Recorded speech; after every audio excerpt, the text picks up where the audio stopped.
네, 간밤 뉴욕 증시 M7 기술주가 일제히 급락하면서 하락 마감했습니다. 또 백악관에서는 곧 자동차 관세 관련한 구체적인 방안을 발표할 예정인데요. 속보가 나오는 대로 저희가 바로 전해드리겠습니다. 네, 지금 백악관 브리핑을 기다리고 있고 외신들의 라이브 상태를 보니까 오전 6시에서 6시 반 정도로 다들 예측을 하고 있는 것 같습니다. 저희 방송을 통해서 실시간으로 전해지는 소식들도 잘 점검을 해보시면 좋을 것 같고요. 일단 그 외 주요 이슈들과 종목들의 움직임은 어떠했는지부터 체크를 해보도록 하겠습니다. 간밤 3대 지수부터 확인해볼까요? 네, 간밤 3대 지수는 전강 후 약 장세를 다시 한번 보였습니다. 장 초반에 나쁘지 않은 흐름이었는데요. 이 오늘 자동차 관세 관련해서 백악관에서 발표가 있을 거라는 공지가 나오면서 낙폭을 키웠어요. 다우가 0.5% 하락했고요. 나스닥이 기술주가 일제히 무너지면서 2% 넘는 하락으로 마무리됐습니다. S&P 500도 1.36% 약세장 보였죠. 일단 오늘 시장에서 가장 주목한 것은 자동차 관세 관련 발표인데요. 사실 현지 시간 오후 4시에 발표가 있을 예정이었습니다. 어제 사인 시간에도 전해드렸는데 보복 관세는 4월 2일부터 예정대로 시행을 하고 산업별 관세는 그 이전에 며칠 내로 발표할 거다라는 트럼프 대통령의 발언이 이번 주 초반에 있었죠. 이 자동차 관련한 관세가 의약품보다 먼저 나올 것으로 지금 예상이 되고 있는데요. 지금 원래 오후 4시 현지 시간이면 우리 시간으로는 오전 5시입니다. 사실 원래는 발표가 됐어야 되는 시간이 지났지만 백악관에서 이 여성 기업 관련 행사를 하고 있는데 이 앞에 있는 행사가 딜레이 되면서 관세 발표도 좀 늦어지고 있는 상황이라고 하네요. 6시 반쯤 발표 가닥이 나올 걸로 보이는데요. 시장에 전해지는 대로 저희가 시간외 흐름과 지수 선물 그리고 다른 반응들 다시 정리를 해서 전해드리겠습니다.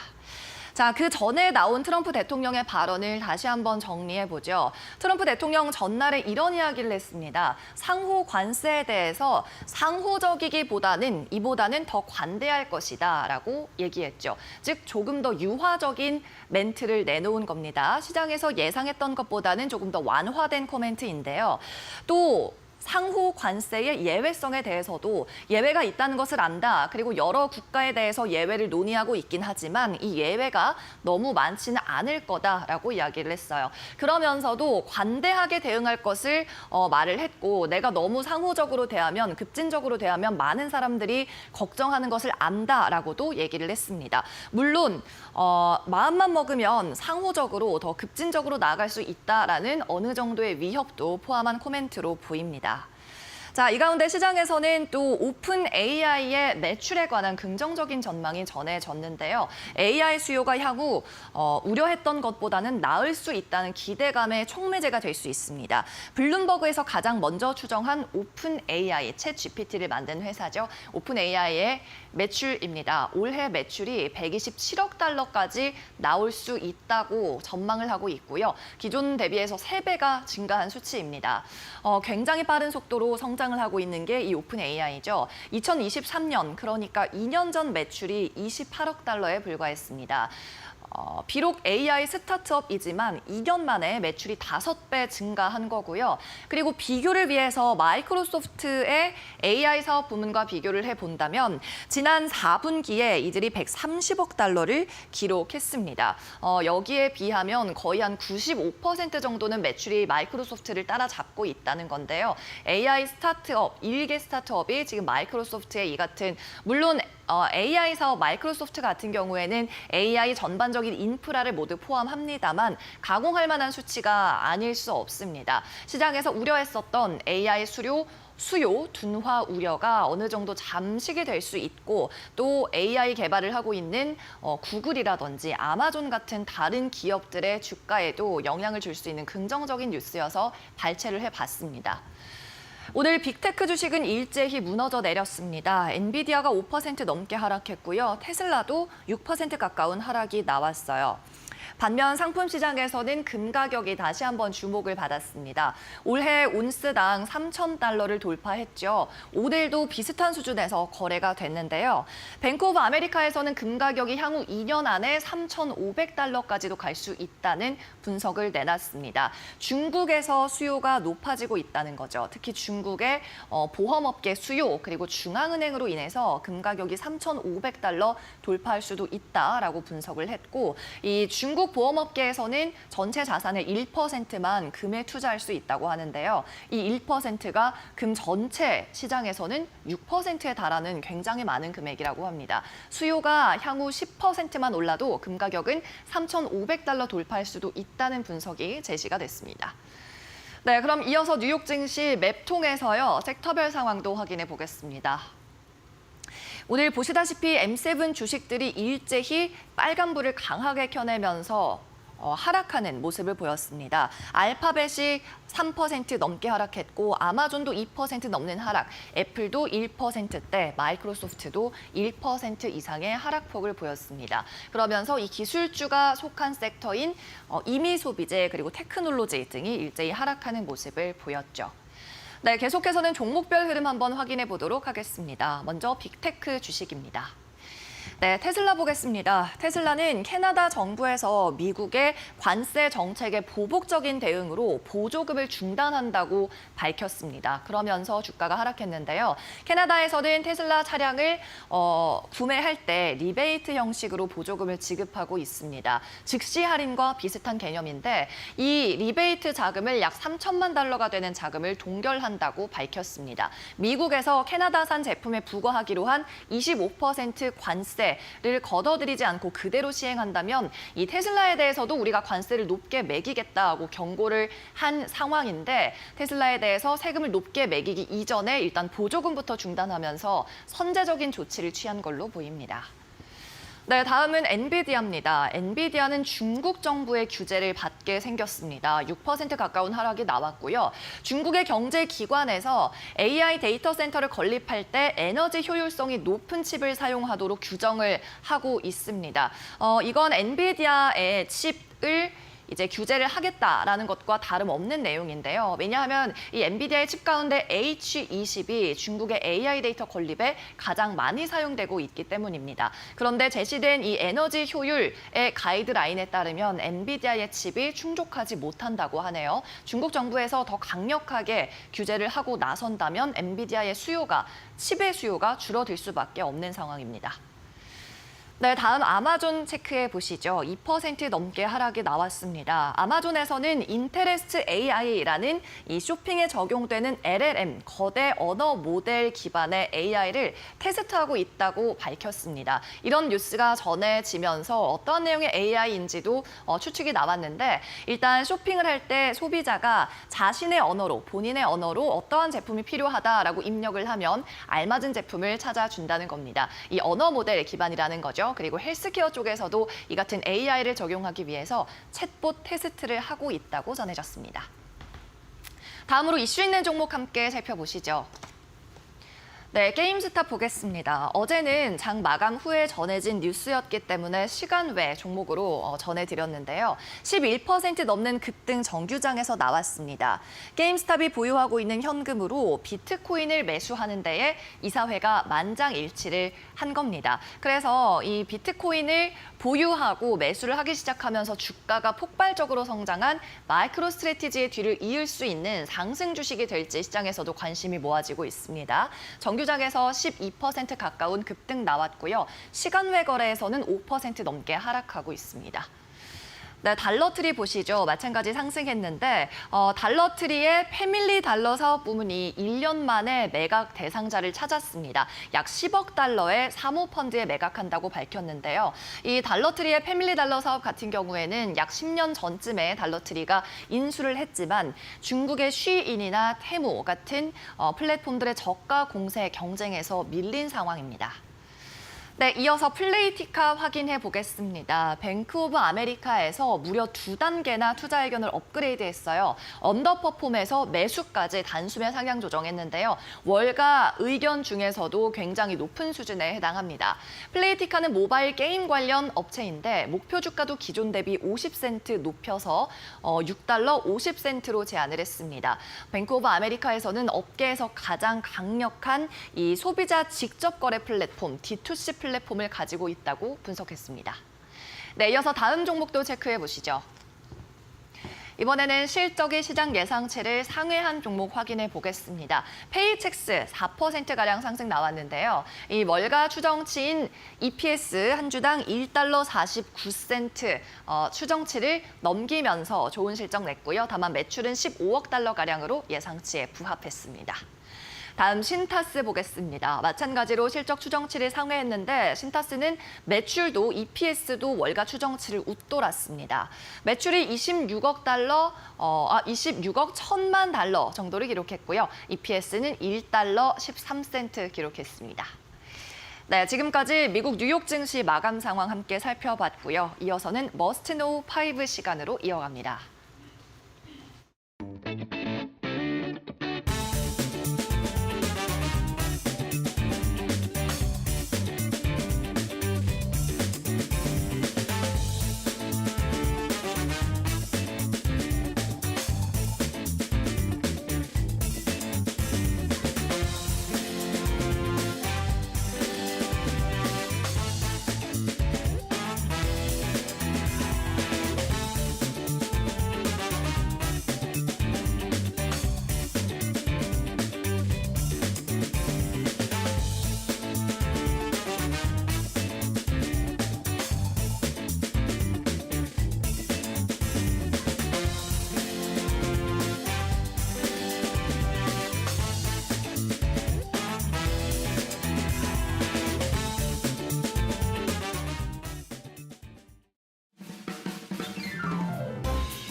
네, 간밤이 쌌던 주요 외신 헤드라인 함께 확인해보는 머스노우 5 시간입니다.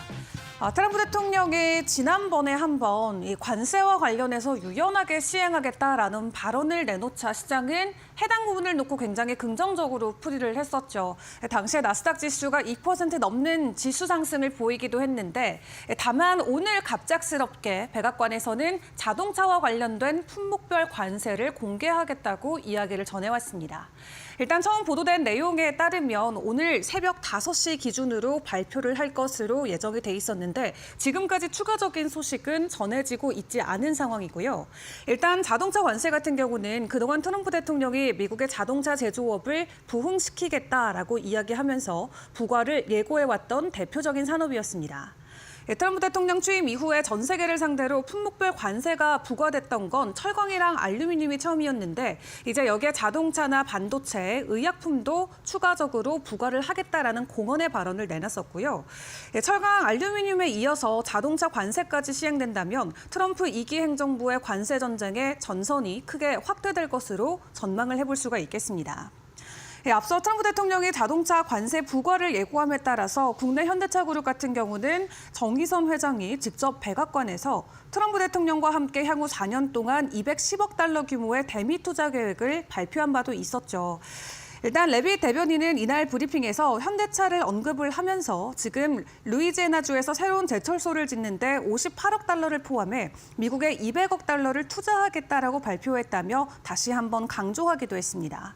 일단 해당 소식이 전해지면서 현대차와 같이 이미 대미 수출을 대규모로 발표한 곳은 안정감을 가져갈 수 있겠지만 미국 중심의 자동차 업체라던가 다른 국가의 다른 관련주들에게는 큰 충격을 가할 수가 있겠는데요. 해당 소식과 함께 테슬라 일단 간밤에 6% 가까운 지수 하락을 다시 한번 보였습니다. 구체적으로 어떤 내용이 전해지냐에 따라서 되려 테슬라에게는 독이 될 수도 약이 될 수도 있는 상황인데 내용이 전해지는 대로 저희가 방송을 통해서 실시간으로 전달을 드리도록 하겠습니다. 자, 그런 가운데 철강과 알루미늄 사재기 때문에 미국의 2월 내구재 주문이 0.9% 되려 증가한 것으로 나타났습니다. 전문가들의 전망치를 봤을 때는 되려 감소하는 것으로 예측이 됐었는데 관세와 관련해서 부담감을 느꼈던 기업들이 내구재를 더 빨리 그리고 더 많이 주문한 것으로 최종적으로 나타났는데요. 지난 2월에 미국의 내구재 주문 같은 경우는 0.9% 증가했는데 특히 1차 금속과 전자제품 주문이 2개월 연속 증가하는 모습을 보였습니다. 그 외 운송 장비를 제외한 주문도 0.7% 증가했고 핵심 자본재 출하량도 0.9% 증가하는 모습을 보였는데요. 이 핵심 자본재 출하량은 미국 정부가 국내 총생산을 산출할 때 장비 투자를 계산하는 데 사용되는 데이터로 꽤나 중요하게 역할을 하고 있습니다. 다만 투자 지표로 풀이되는 방위나 항공비를 제외한 핵심 자본재 주문은 오히려 0.3% 줄었다라는 내용이 밝혀졌는데 지난해 10월 이후 4개월 만에 감소하는 모습을 보인 거고요. 이는 철강이나 알루미늄 같은 소재는 관세 발효에 앞서서 미리 주문을 하고 투자와 관련된 결정은 관세나 세금 정책의 불확실성으로 늦추고 있음을 미리 알아볼 수 있는 하나의 지표로도 적용이 될 수가 있겠습니다. 뿐만 아니라 인플레이션과 경기 둔화 우려로 소비자 신뢰도도 급락하고 또 주식시장도 하락하면서 기업 환경은 더욱더 큰 불확실성에 직면해 있는 상황인데요. 그런 가운데 트럼프 정부가 철강과 알루미늄에 이어서 이제는 구리 수입에도 25% 관세를 부과할 것으로 알려졌습니다.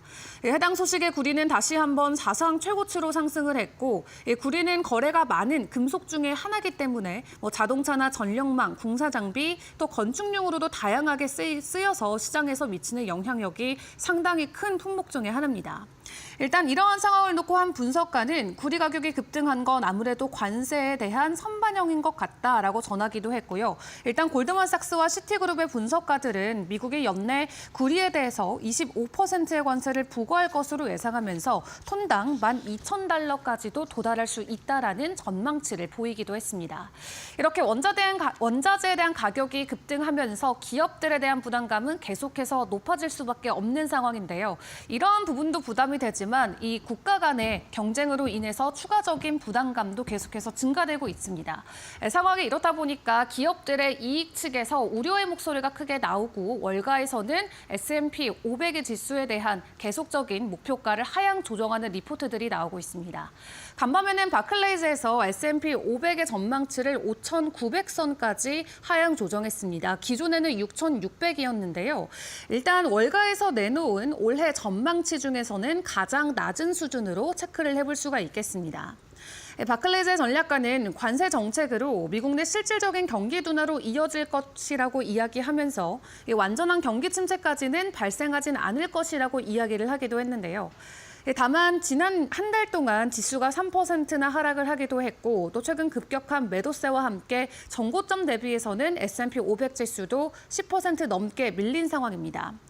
뿐만 아니라 트럼프 대통령의 관세 정책이 시행되면서 기업 내 재무 책임자들의 낙관론도 하락하고 있는 것으로 보여지고 있는데요. 이 기업 경영에 대한 낙관론이 62.1을 기록하면서 지난해 말 66까지 회복한 뒤 다시 후퇴하는 모습을 보이고 있습니다. 해당 수치는 팬데믹 시간에 50.5까지 떨어진 바가 있었는데 트럼프 대통령의 정권을 앞두고 60선까지 다시 올라온 바가 있었죠.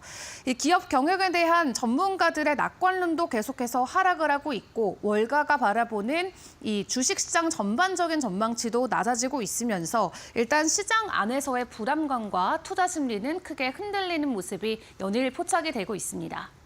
자, 그런 가운데 트럼프 대통령이 미국산 아닌 모든 차에 25%의 관세를 적용한다라는 발표를 본격적으로 내놨습니다. 일단 자국산 기업을 지키는 것을 가장 우선적인 중점에 두고 있는 트럼프 행정부의 기조를 확인을 해볼 수가 있겠고요. 일단 국내에서는 현대차가 본격적으로 대규모 투자를 이어가는 만큼 국내 관련주들에게는 큰 충격을 일단 1차적으로 피할 수가 있겠지만 그 외 국가들에 대해서는 상당한 충격의 여파가 이어질 것으로 보여집니다. 있습니다. 추가적인 내용들도 계속 저희 시간대를 통해서 확인을 해보시죠.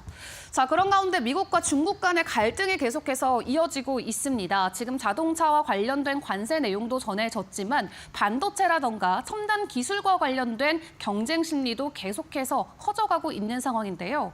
해당 내용과 함께 간밤 미국 증시에서 반도체 관련주들의 주가 급락이 또 나오기도 했습니다. 간밤 엔비디아도 주가가 5% 넘게 하락하는 모습이 나왔었는데 일단 미국이 80개 회사의 연구소를 수출 제한 목록인 엔티티 리스트에 추가를 했습니다. 미국 정부는 국가 안보나 외교 정책상의 판단으로 상무부의 엔티티 리스트에 수출 제한 대상 기업을 선정을 하는데요. 해당 리스트에 이름을 올리게 되면 더 이상 미국 기업에 상품을 판매할 수가 없습니다. 일단 미국 정부의 이러한 움직임은 중국의 고성능 컴퓨팅의 역량이라던가 양자 기술 그리고 첨단 AI 개발 능력을 제한하기 위한 것으로 해석을 해볼 수가 있겠고요. 이를 놓고 상무부 장관은 적대 세력이 미국 기술을 이용해서 자국 군대를 강화하는 것을 허용하지 않을 것이라고 말을 덧붙이기도 했습니다. 이에 중국 외교부는 미국의 움직임을 규탄하면서 중국 기업의 합법적 권리와 이익을 보호하기 위해서 필요한 조치를 취하겠다라고 밝히기도 했는데 일단 미국의 수출 규제로 엔비디아의 첨단 반도체 중국 수출이 금지된 가운데 중국 당국도 엔비디아 제품에 대해서 규제를 강화하고 있다는 내용이 공개가 됐습니다. 중국은 간밤 중국 기업들이 인공지능 데이터 센터를 건설할 때 에너지 효율이 높은 칩을 쓰도록 하는 규정을 도입을 했는데요. 새로운 규정에 따르면 중국에서 가장 널리 쓰이는 엔비디아의 H20 칩은 규정을 충족하지 못하고 있기 때문에 앞으로 더 엄격하게 적용이 된다면 H20 제품도 중국 내에서 사용이 불가능해질 것으로 보여지고 있습니다. 해당 이슈에 대한 부담감으로 일단 엔비디아를 필두로 반도체 관련주들의 주가 하락이 나오기도 했는데요. 관세뿐만 아니라 여러 가지 기업단 안에서의 경쟁의 움직임도 주가를 계속해서 누르는 하나의 요인으로 시장에서 자리매김하고 있습니다. 자, 그런 가운데 간밤 암호화폐와 관련된 소식 하나 체크를 해보겠습니다. 어제장 시간 외에서 게임스톱이 마이크로 스트래티지처럼 비트코인을 적극적으로 매수하겠다라는 내용을 공개를 했었죠. 해당 소식과 함께 게임스톱은 어제 시간의 거래에서도 상승하는 모습을 보였고요. 오늘도 게임스톱은 장중에 추가적인 상승을 했습니다. 11%가 넘는 급등하는 모습이 보여지면서 게임스톱이 회사 차원에서 비트코인을 매입하는 것에 대한 투자자들의 긍정 심리가 잘 담겼는데요. 구체적으로 언제부터 얼만큼 비트코인을 매집하는지는 아직까진 공개되진 않았지만 스트래티지사처럼 본격적으로 비트코인을 계속해서 구매를 해준다면 비트코인의 가격 상승에도 큰 도움이 될 수가 있겠습니다. 지금까지 머스노 5 시간이었습니다.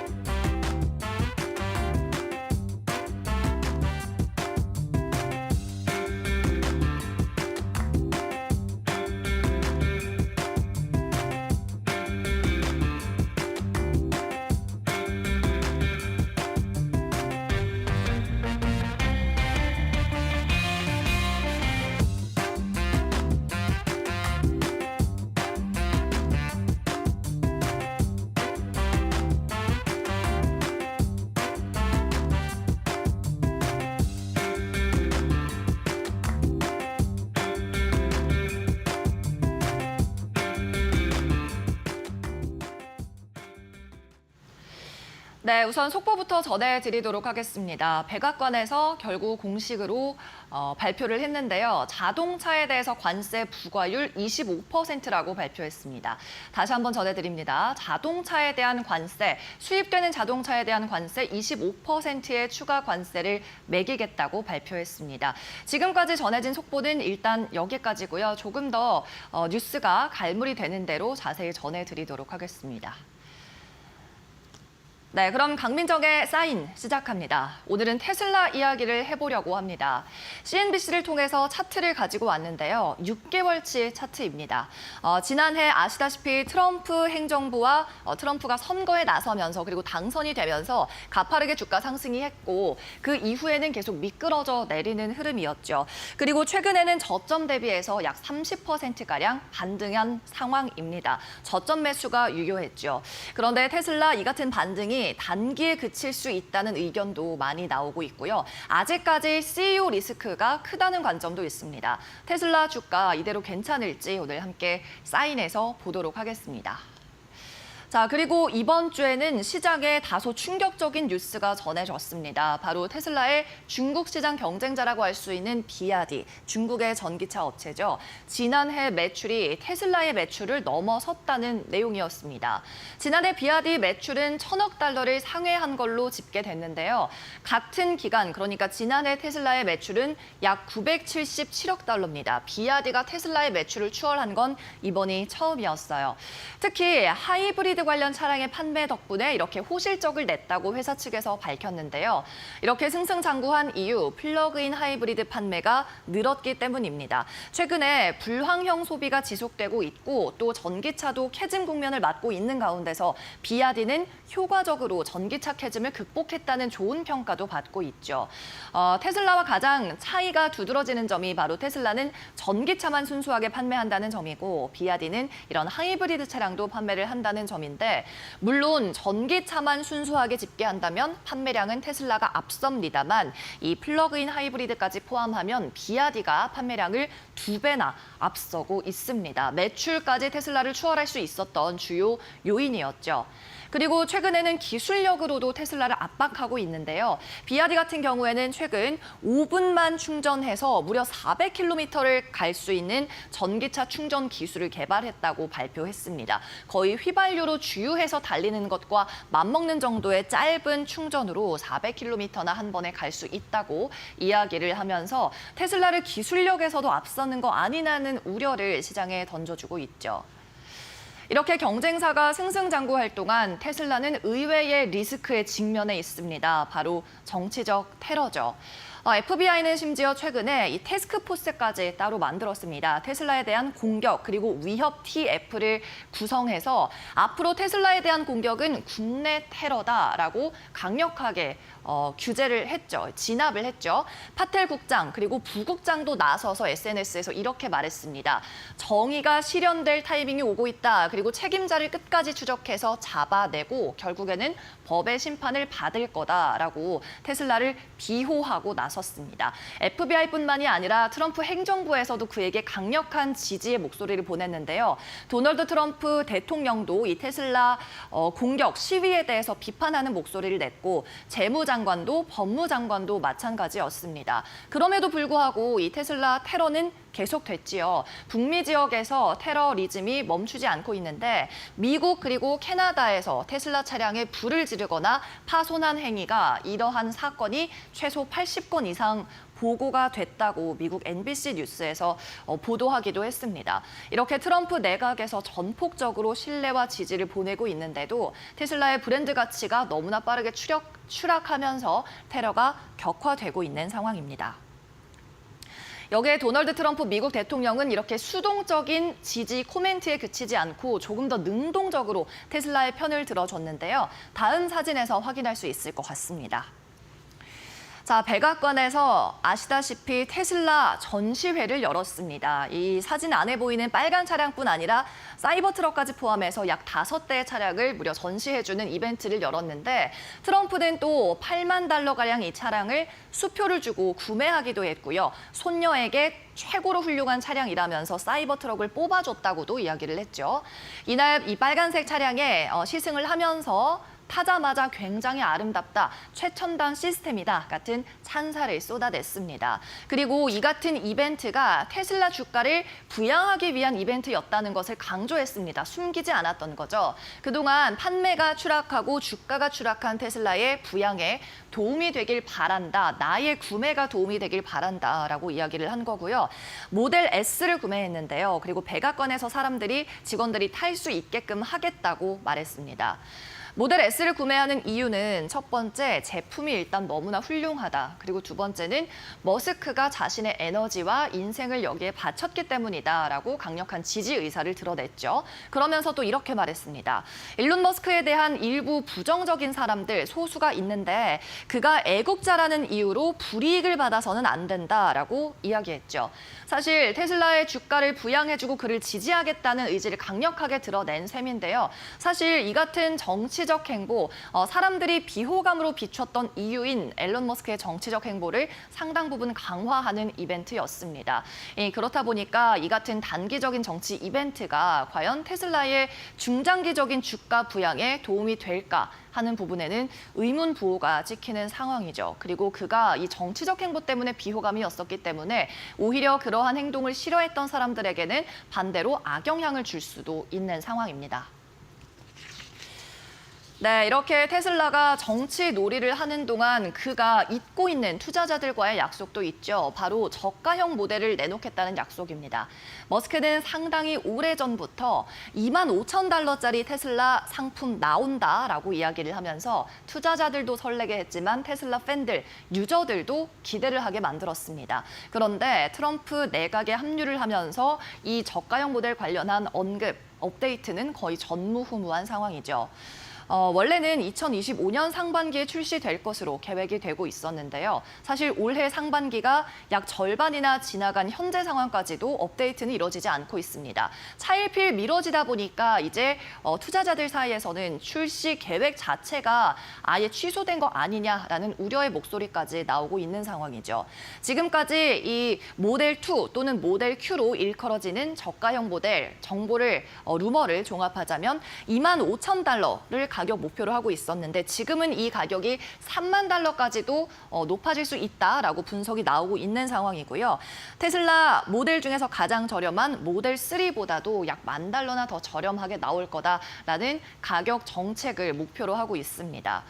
테슬라는 이 가격을 낮추는 게 가장 어렵다고 토로를 하면서도 부품 가격을 낮추거나 생산 단가를 낮춰서 가격을 맞추겠다고도 약속을 했었죠. 그러나 정치적 행보를 지속하면서 계속 이것 관련한 업데이트나 코멘트는 나오지 않고 있는 상황입니다. 이렇게 머스크가 투자자들과의 약속을 잊고 있는 동안 또 누가 치고 올라오느냐? 바로 앞서 말씀드렸던 EV 경쟁 업체 비아드입니다. 먼저 저가형 EV를 출시했죠. 다음 장 보도록 하겠습니다.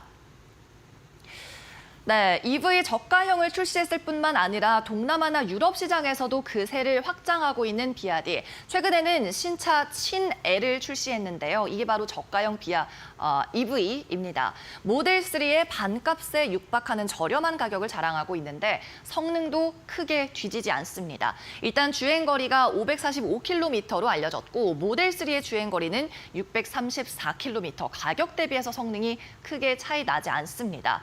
그리고 가격 같은 경우에는 이 친-L이 11만 9,800위안, 모델 3가 23만 위안대니까요. 거의 50% 정도 저렴한 가격이죠. 중국에서는 반응도 좋습니다. 이 모델 3 그리고 모델 Y로 향하던 중소득층과 저소득층의 수요를 친-L이 모두 흡수할 거라는 반응 나오고 있고요. 이 비아디는 벌써부터 운전자들, 중국 운전자들을 감동시켰다는 리액션도 있었습니다.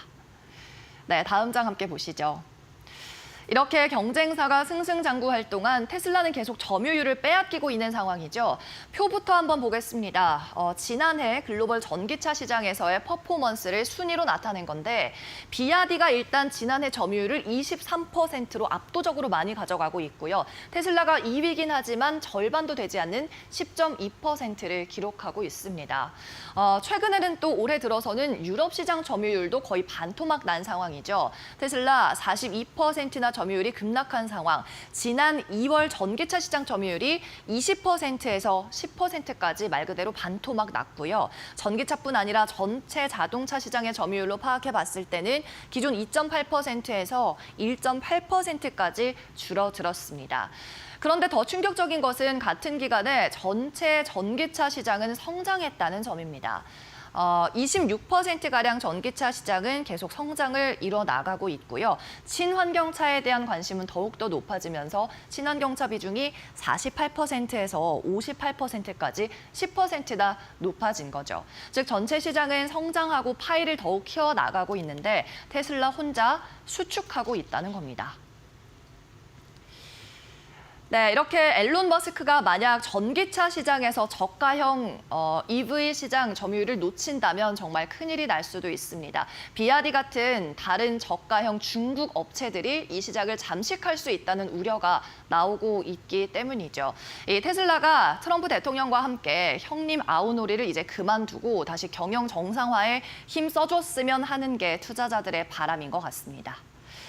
네, 이상으로 오늘 사인은 여기까지입니다.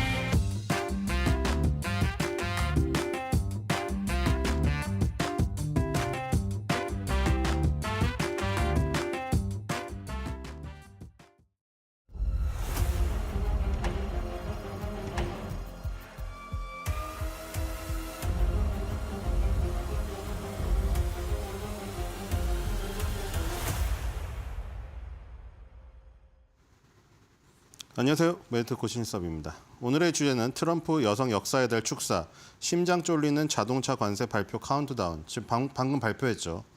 추이 실적 발표, 페이첵스 실적 발표입니다.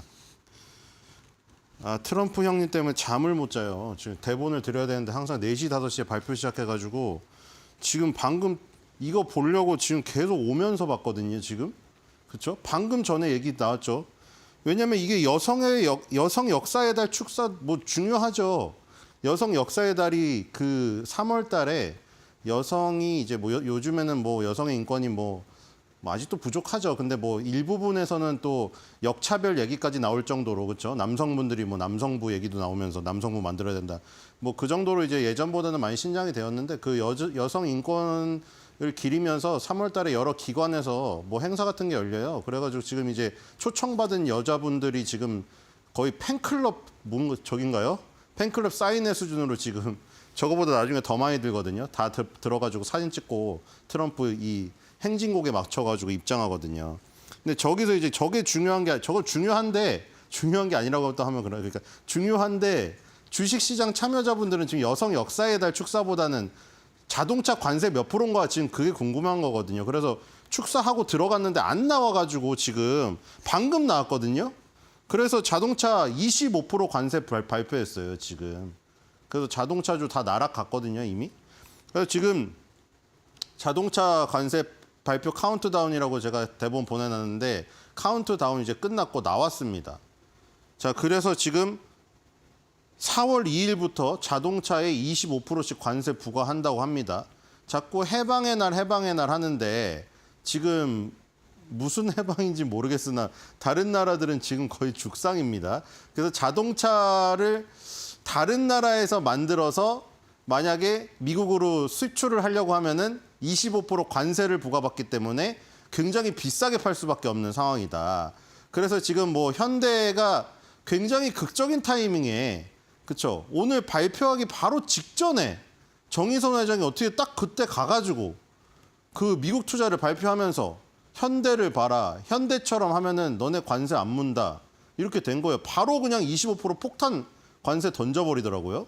지금 이 캐나다, 멕시코는 하여튼 굉장히 지금 적이 급박한 상황입니다. 왜냐하면 북쪽의 이웃과 남쪽의 이웃이잖아요. 그 미국의 국경을 막대고 있는 남쪽, 북쪽에 가장 가까운 이웃이기 때문에 캐나다, 멕시코를 처음에 때린 건데 캐나다, 멕시코에서 이 지금 수입하는 캐나다, 멕시코가 가장 많이 수출하는 자동차 수출하는 국가가 미국이에요.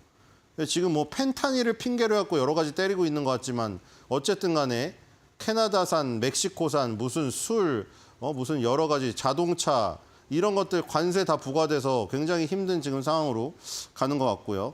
자, 그리고 이제 그 세인트루이스 연방준비는 촌재죠. 그 여러분 뭐 지표 자주 참조하시는 분들 프레드라고 거기 막 지표 기능 굉장히 탁월하잖아요. 그게 세인트루이스 연방준비은행에 있는 거잖아요. 프레드라고 많이 보시죠. 프레드라고 막 여러 가지 경제 지표나 자료들이나 그래프 막 언론 기사에 나오는 거 그거 다 세인트루이스 연방준비은행 들어가면은 그거 활용할 수 있거든요.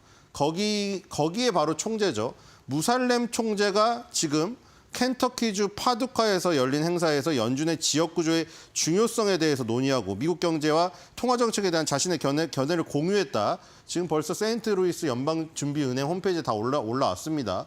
자, 여기서 파월 의장과 좀 다른 말을 했습니다. 그래서 왜냐면 파월 의장이 그 당시에 그 시장에 좋은 말을 해서 시장에 올라갔잖아요. 인플레이션에 대해서 이 지금 미국의 관세는 일시적일 것이다라고 시장에 안심을 시켰죠. 그리고 만장일치로 동결이 나왔잖아요. 물론 금리에서는 만장일치였는데 그 QT라고 이제 긴축 부분 있죠. 긴축, 국채를 매입해서 돈을 푸는 거는 양적 완화고 이 그 국채를 오히려 팔아가지고 돈을 회수하는 거. 그거는 이제 양적 긴축인데 그 규모를 줄인다고 했어요. 그럼 이제 양적 긴축을 완화한다는 거는 어떻게 보면 양적 완화의 효과가 있는 거예요. 긴축의 규모를 줄였으니까. 그래서 그것 때문에 돈을 조금 푸는 거. 그리고 파월의 의장의 그 자신감 있는 발언 때문에 주가가 올랐는데 지금 다른 얘기했습니다. 미국 경제는 계속 확장되고 있지만 성장 속도는 1분기에 둔화된 것으로 보인다. 성장은 건전하고 안전 고용된 노동시장과 전반적으로 지지적인 재정 상황에 의해 지속되고 있다.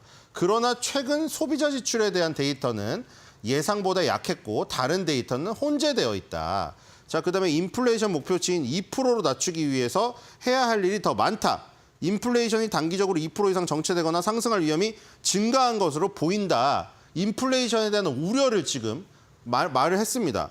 그리고 FOMC가 연방기금 금리 목표 범위를 변경하지 않고 소폭 제한적인 정책 기조를 유지하기로 한 결정을 지지했습니다. 만장일치니까 이 사람도 지지를 했죠. 이 사람이 이번에 투표권이 있는 사람이에요.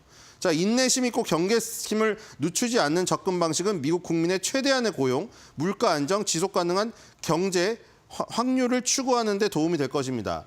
이렇게 얘기했는데 여기서 인플레이션에 대한 얘기를 하면서 관세에 대해서 일시적이라고 한 파월 의장의 발언과는 다른 얘기를 했습니다.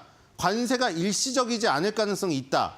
장기적으로 영향을 미쳐서 인플레이션을 상승시킬 우려가 있다. 그래서 단기적으로 2% 이상 정체되거나 상승할 위험이 증가한 것으로 나타났다는 이 얘기에 그 얘기를 담았습니다. 그래서 지금 이 우려가 있는 가운데 트럼프가 결정적으로 지금 25% 자동차 관세를 얘기하면서 이 연장선상에서 시장이 지금 다 안 좋았던 거죠. 무살렘 총재가 파월 의장과는 반대되는 인플레이션의 관세 위협이 장기적으로 미칠 수 있다. 거기다가 트럼프의 자동차 25% 관세 4월 2일 부과 예고 때문에 확인 사살에 들어갔습니다. 그래서 지금 그 시장이 끝나고 나서 정규 시장 외의 시장에서 지금 자동차들이 급락을 하고 있어요, 지금. 자, 뒤로 가보겠습니다. 자, 추이랑 지금 페이첵스 실적 보겠습니다. 추이는 미국에서 순수 놀이 전자상거래 사업을 하고 있는 회사고요. 눈송이 분석으로 보면은 재무제표가 아주 만점을 받았고요. 이 과거 실적도 만점 받았네요. 그리고 가치 점수가 낮죠. 좋아요.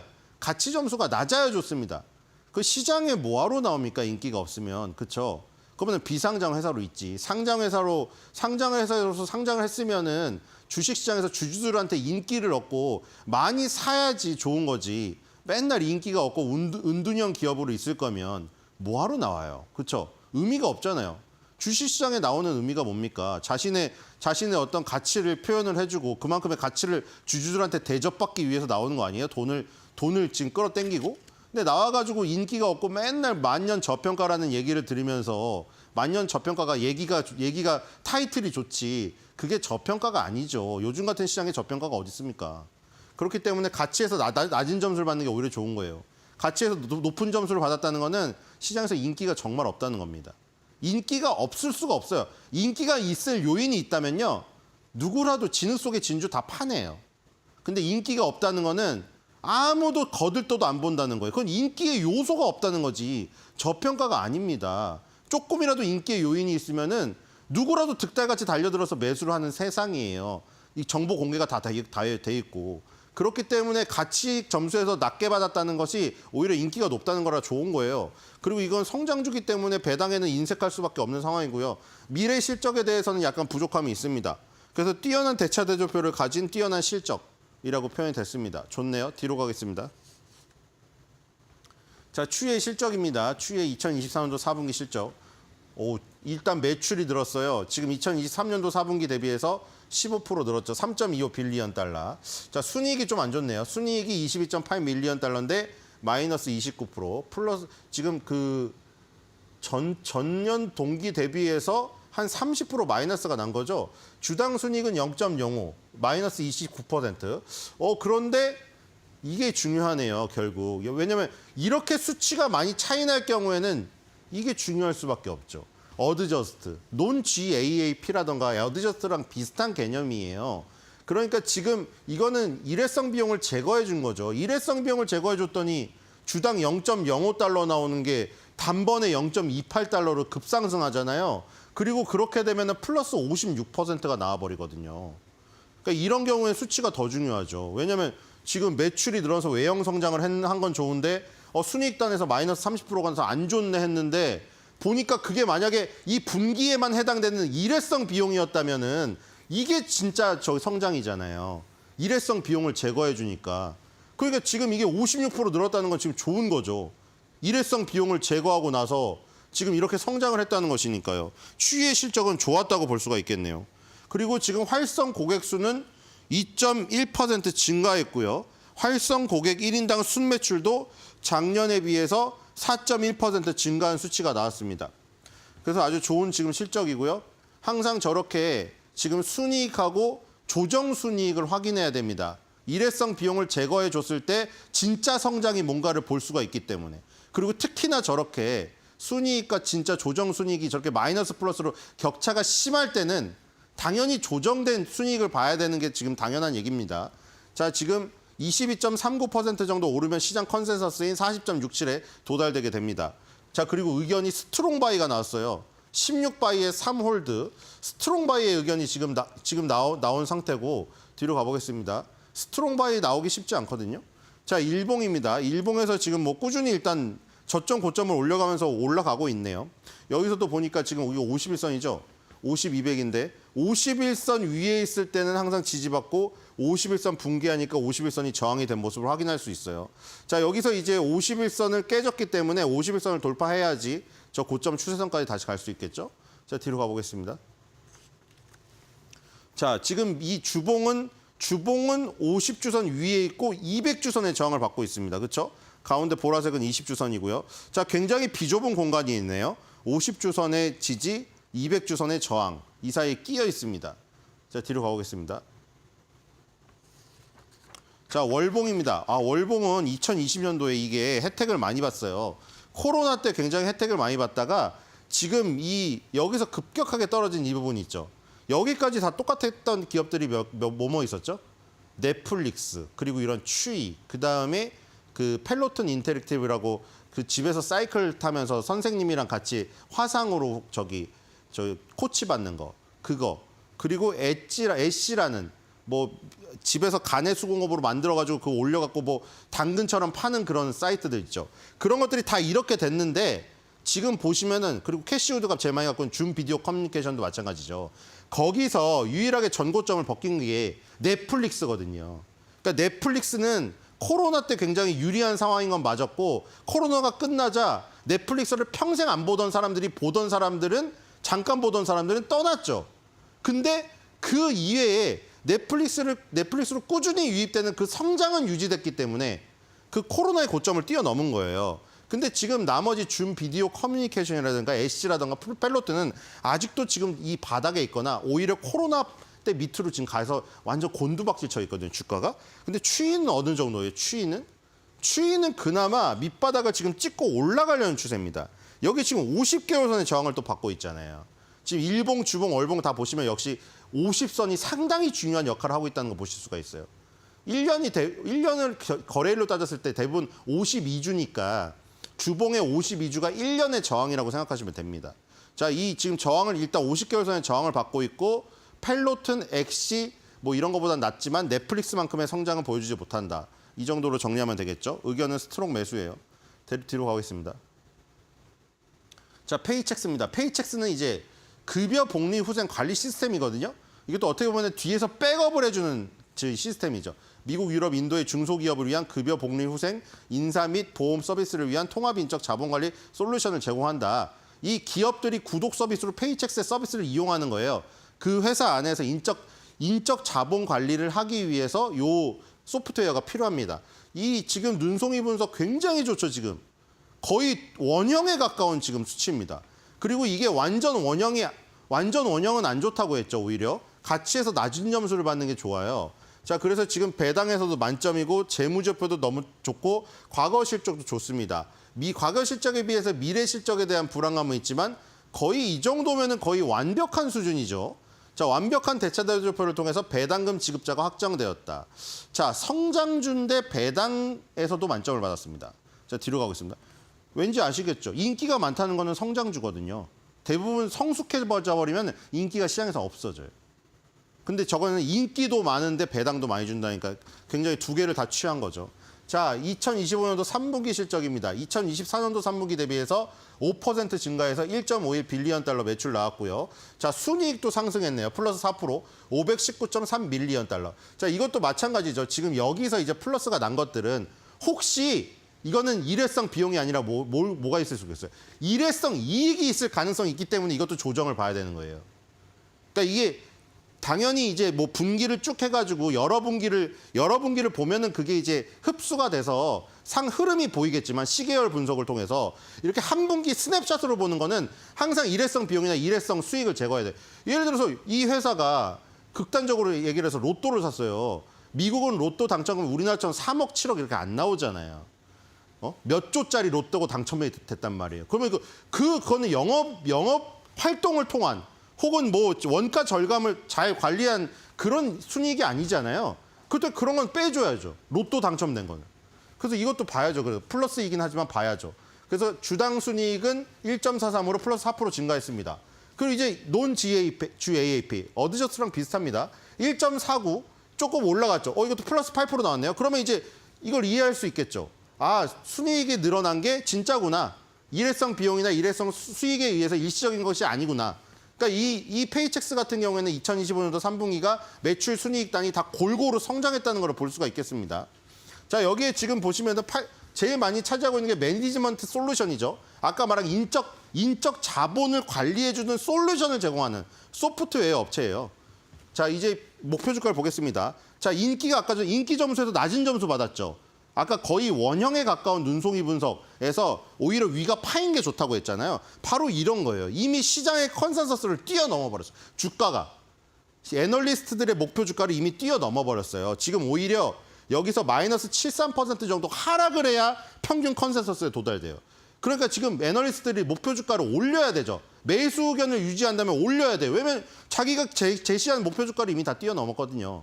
시장에서 인기가 많다는 겁니다. 그러니까 PER, PBR이 높겠죠. 고퍼, 고 PBR이 성장주에서는 좋은 얘기예요.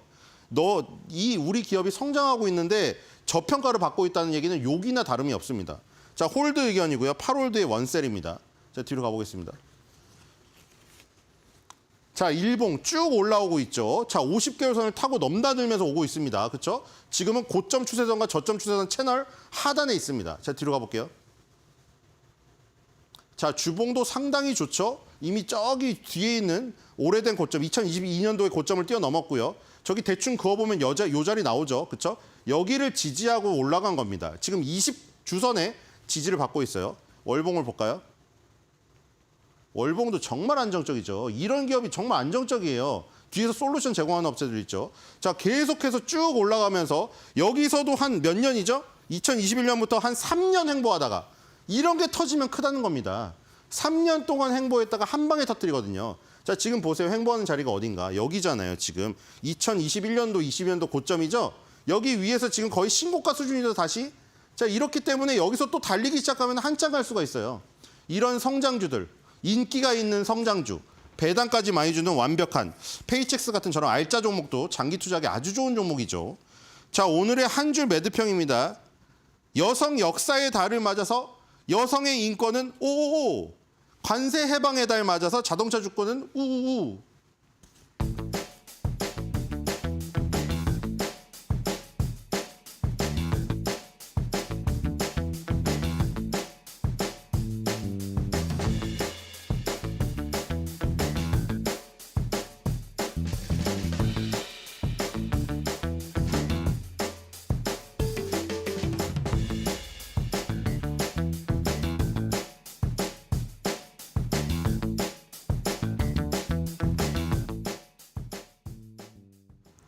네, 어제 코스피는 다행히도 반등에 성공을 했습니다. 다만 간밤 뉴욕 증시가 다시 한번 출렁였던 건 오늘 증시에 또 부담이 될 수는 있겠는데요. 먼저 어제장 정리를 해보고 오늘 개장하기 전 이슈들까지 점검을 해보도록 하겠습니다.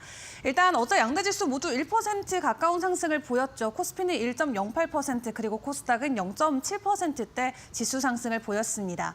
어제 반도체와 자동차 관련주들로 수급이 쏠리면서 외국인들이 다시 국내 증시에 돌아와 줬고요. 반도체 같은 경우는 6만 전자와 20만 릭스를 회복을 해주면서 이 미국 관세 낙관론과 관련돼서 어느 정도 증시가 안정화를 찾아가는 모습을 어제장에서 보였습니다.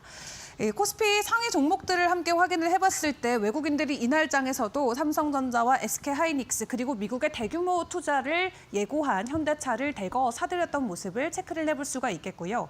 기관 쪽에서도 동일하게 삼성전자에 대한 매수 흐름을 보여주기도 했습니다.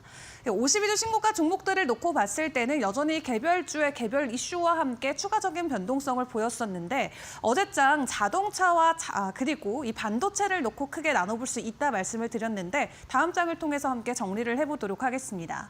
일단 반도체 관련주들은 그 전날의 뉴욕 증시에서 반도체 관련주들의 주가 상승이 있었던 부분도 긍정적으로 작용이 되기도 했고요. 무엇보다도 이 디램 가격이 계속해서 올라갈 수 있다라는 긍정적인 전망과 함께 관련주들의 주가 상승이 연일 나오고 있습니다. 2분기에 대해서는 최대는 8%까지도 가격 상승이 이어질 수 있을 것이다라는 전망과 함께 이날장에서 이슈페타시스가 10% 넘는 상승을 보였고요. 그리고 자동차 안에서도 2차 전지 관련주들의 주가 상승이 가파르게 나왔습니다. 일단 여러 가지 이슈들은 있었겠습니다만 특히 배터리와 관련해서 우리나라 이 대형사들의 추가적인 소식들이 전해졌는데 일단 LG 쪽의 이슈를 확인을 해보면 앞으로 배터리 그룹의 주력 사업으로 성장을 시키겠다라는 코멘트가 나오기도 했었고요. LG 에너지 솔루션 같은 경우는 올해 2분기의 매출액이 현재 7분기 만에 플러스로 전환될 것이다라는 기대감이 나오면서 특히 자동차 전반적으로도 긍정적이었지만 2차 전지 관련주 안에서 배터리, 팩이나 아니면 변압기를 만드는 업체들의 주가 상승이 두 자릿수 이상 표출이 되기도 했습니다. 그리고 최근 구리 가격이 계속해서 사상 최고치를 달리고 있는 가운데 이구 산업이 23%대 급등을 보였고요. 일단 올해 신고가를 계속해서 돌파할 것이다라는 전망이 나오고 있는 가운데 앞으로도 연속적인 시세가 계속해서 나와줄 것으로 기대감은 포착이 되고 있습니다.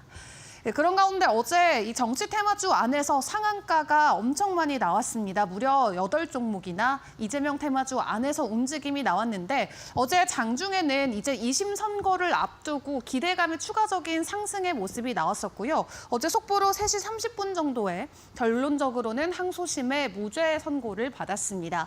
때문에 어제 상한가가 대거 속출이 되긴 했지만 오늘도 관련주들의 추가적인 변동성이 나올 수 있다는 것은 주목을 해보시는 게 좋겠습니다. 자, 그렇다면 오늘 개장하기 전 우리가 체크해볼 이슈는 어떤 게 있을까요? 어제도 반도체와 자동차였다면 오늘도 자동차와 반도체입니다. 다만 오늘은 조금 더 위축된 이슈로 해당 분야들을 체크를 해보셔야 될 것 같은데 일단 간밤 반도체 관련주들 미국 증시에서는 일제히 하락을 했습니다. 미국과 중국이 AI 규제 난타전을 벌이면서 서로가 규제를 굉장히 강력하게 드라이브를 걸고 있는 모습을 체크를 해볼 수가 있겠는데요. 이 미국 같은 경우는 이 중국의 반도체나 AI 그리고 컴퓨터 회사들을 수출 제한 목록에 추가를 했습니다. 80개가 넘는 회사가 해당 리스트에 이름을 올린 것으로 보여지고 수출 제한 목록에 추가가 되면은 미국 기업들에게 제품 판매가 불가능하게 되기 때문에 중국 기업들 입장에서는 상당히 부담감으로 작용이 될 수가 있겠고요. 당연히 미국 입장에서는 앞으로 중국이 첨단 AI라던가 양자 기술을 적극적으로 개발하지 못하게 하기 위해서 이러한 조치를 내린 것으로 풀이를 해볼 수가 있겠습니다. 이런 상황에서 중국 같은 경우도 지금 엔비디아에 대한 규제를 계속해서 높여가는 것처럼 보입니다. 이 에너지 효율이 높은 칩을 사용할 수 있도록 규정을 만든다라고 하는데 그렇게 된다면 지금 중국에서 가장 많이 팔리고 있는 엔비디아 H20 같은 경우는 규정에 충족시키지 못하는 이 조건을 가지고 있어서 앞으로 엔비디아의 중국발 수출과 관련해서는 타격이 크게 나올 수가 있겠고요. 그리고 중국 쪽에서 나왔던 코멘트들도 확인을 해보면 지금 미국과 중국의 AI 격차가 3개월까지 좁혀져 있다라고 이야기하면서 미국의 기술력을 놓고 본인들이 더 우위에 있다라는 도발적인 멘트를 날리기도 했습니다. 일단 미국과 중국이 이렇게 AI를 놓고 서로를 규제하는 모습들이 나오면서 일단 관련 기업들은 불확실성과 불안감으로 크게 흔들릴 수밖에 없겠죠. 엔비디아 주가가 6% 가까이 이날장에서 하락을 하는 모습이 나왔기 때문에 오늘 국내 증시에서는 반도체 관련주들의 방향성에 주목을 해보시는 게 좋겠습니다. 자, 그리고 자동차 관련해서 갑자기 깜짝 25% 관세 공식 발표가 나왔습니다. 오늘 새벽 6시 반 정도의 속보로 전해졌고요. 일단 트럼프 대통령이 원하는 거 정말 명확합니다. 미국에 와서 공장을 짓고 미국에서 만들어라가 되겠죠. 그렇기 때문에 본인들은 다른 외국산 자동차에는 고액의 관세를 발표를 해서 미국 안에서의 일자리 창출과 미국 안에서의 생산 증가를 목표하고 있다라고 다시 한번 재차 확인을 했습니다. 이렇게 관세를 매김으로써 미국은 연간 1,000억 달러 이상의 수익이 예상된다라고 이야기를 하고 있기도 하고요.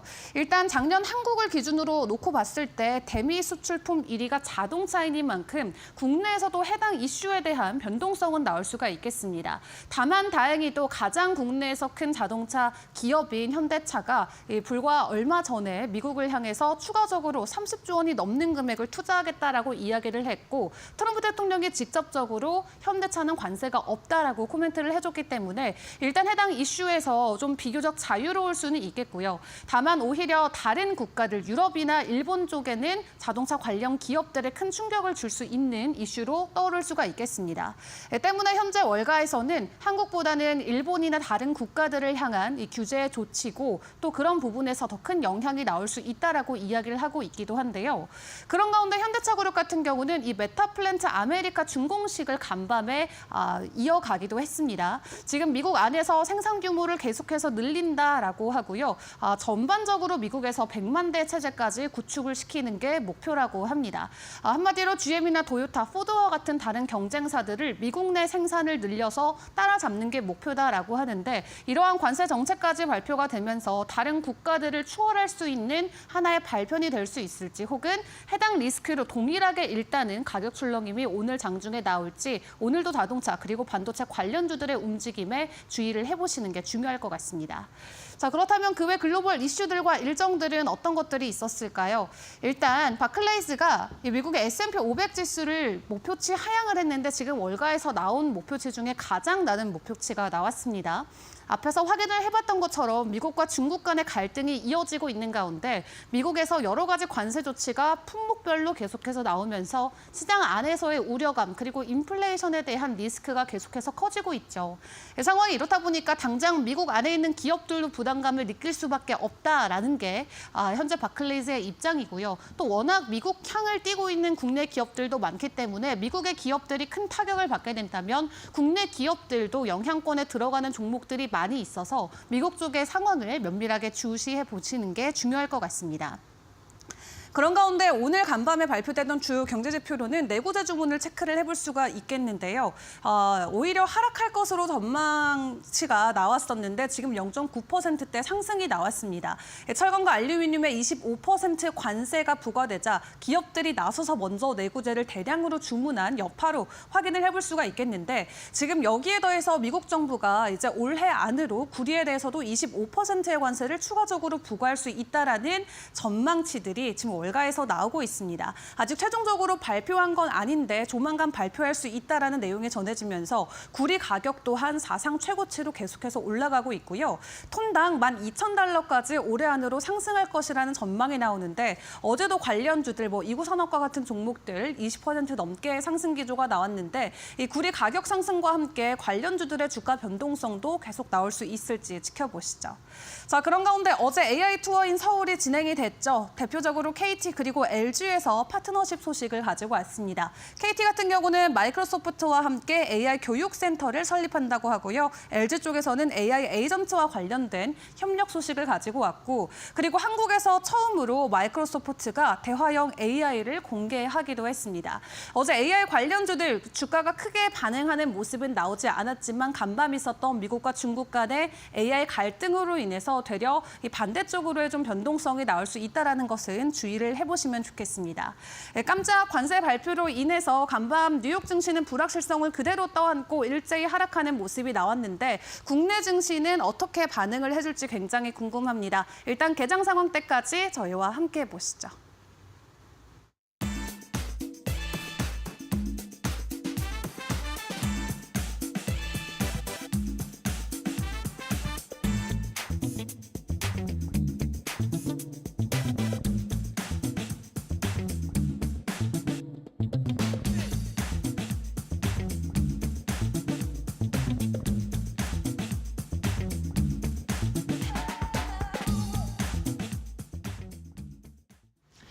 네, 간밤 뉴욕 증시 마감 상황 전해드리겠습니다. 이 뉴욕 증시는 트럼프 대통령의 관세 발표를 앞두고 긴장감 그리고 경계감이 극도로 달했습니다. 그러면서 3대 지수가 모두 하락하면서 마쳤는데요.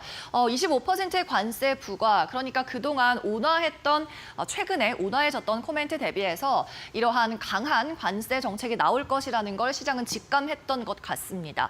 나스닥 특히 기술주가 일제히 하락하면서 2% 약세 보였고 이틀 만에 다시 조정 영역으로 진입을 했습니다.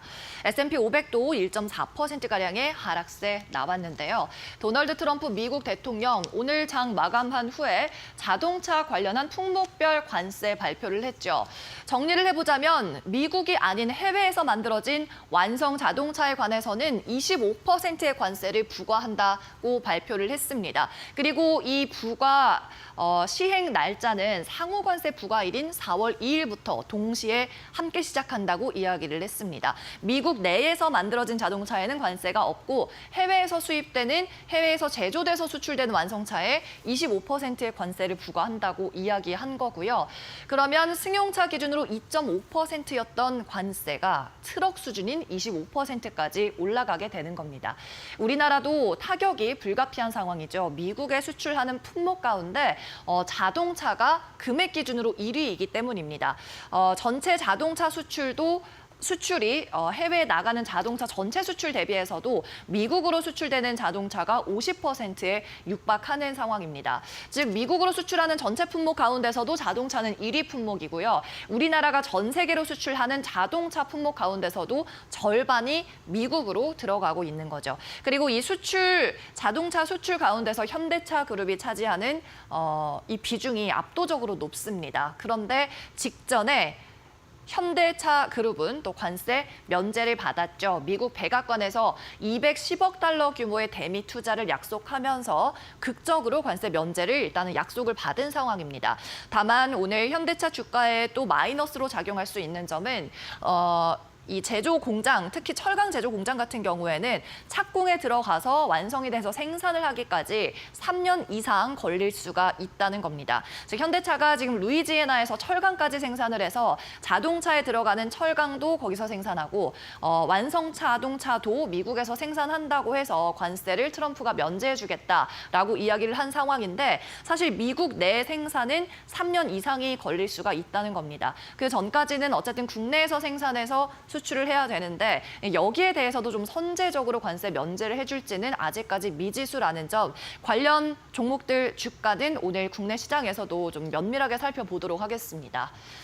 이 같은 관세 발표가 있기 전까지 트럼프는 계속 좀 오락가락하는 모습이었죠. 바로 직전 날에만 해도 상호 관세에 대해서도 또 관대한 수준일 것이다라고 이야기를 했습니다. 상호적으로 내가 대하면 사람들이 많이 걱정하고 어려움이 많다는 걸 안다고 이야기를 했고요. 그리고 예외 관련해서도 예외국들 논의는 하고 있다는 것을 알고 있다라고는 얘기를 했지만 그렇다고 예외가 너무 많지는 않을 거다라는 이야기를 했습니다. 관세 발표 그리고 시행 직전까지 계속 불확실성만을 던져주고 있는 트럼프 발언입니다. 또 AI 수요 같은 경우에는 이 부분은 조금 시장에 안도감을 줄 수 있는 이슈여서 가지고 왔는데요. 블룸버그에서 오픈 AI의 올해 매출이 3배 증가한 127억 달러까지 오를 수 있다고 이야기를 했습니다. 오픈 AI가 2023년 매출 대비해서 거의 2년 만에 5배 뛰어넘는 매출이 나오게 되는 건데 마이크로소프트의 AI 사업 부문과 그냥 1대1로 비교를 해보자면 거의 95% 정도는 따라잡은 상황입니다. AI 수요가 여전히 전 세계에서 강하다는 걸 방증해줄 수 있는 수치이기 때문에 향후 다른 AI 발전을 하고 있는 구글이라든지 아마존이라든지 마이크로소프트 같은 기업들의 주가에도 좀 긍정적으로 반응할 수 있는 뉴스가 될 수 있을 것 같습니다. 어쨌든 오늘 시장에서 가장 큰 영향을 받았던 것은 이 자동차 관세 발표를 앞두고 시장이 많이 흔들렸다는 점이고요. 또 4월 2일에 있을 관세 발표 관련해서도 트럼프 대통령에게 기자가 질문을 했습니다. 특정 국가에만 상호 관세가 적용되는 거냐라고 했을 때 트럼프 대통령이 그렇지 않다. 모든 나라에 동일하게 적용한다라고 이야기를 하면서 이렇게 이전까지 좀 유화적인 태도를 보였던 코멘트와는 또 정반대의 입장이 오늘 나왔습니다.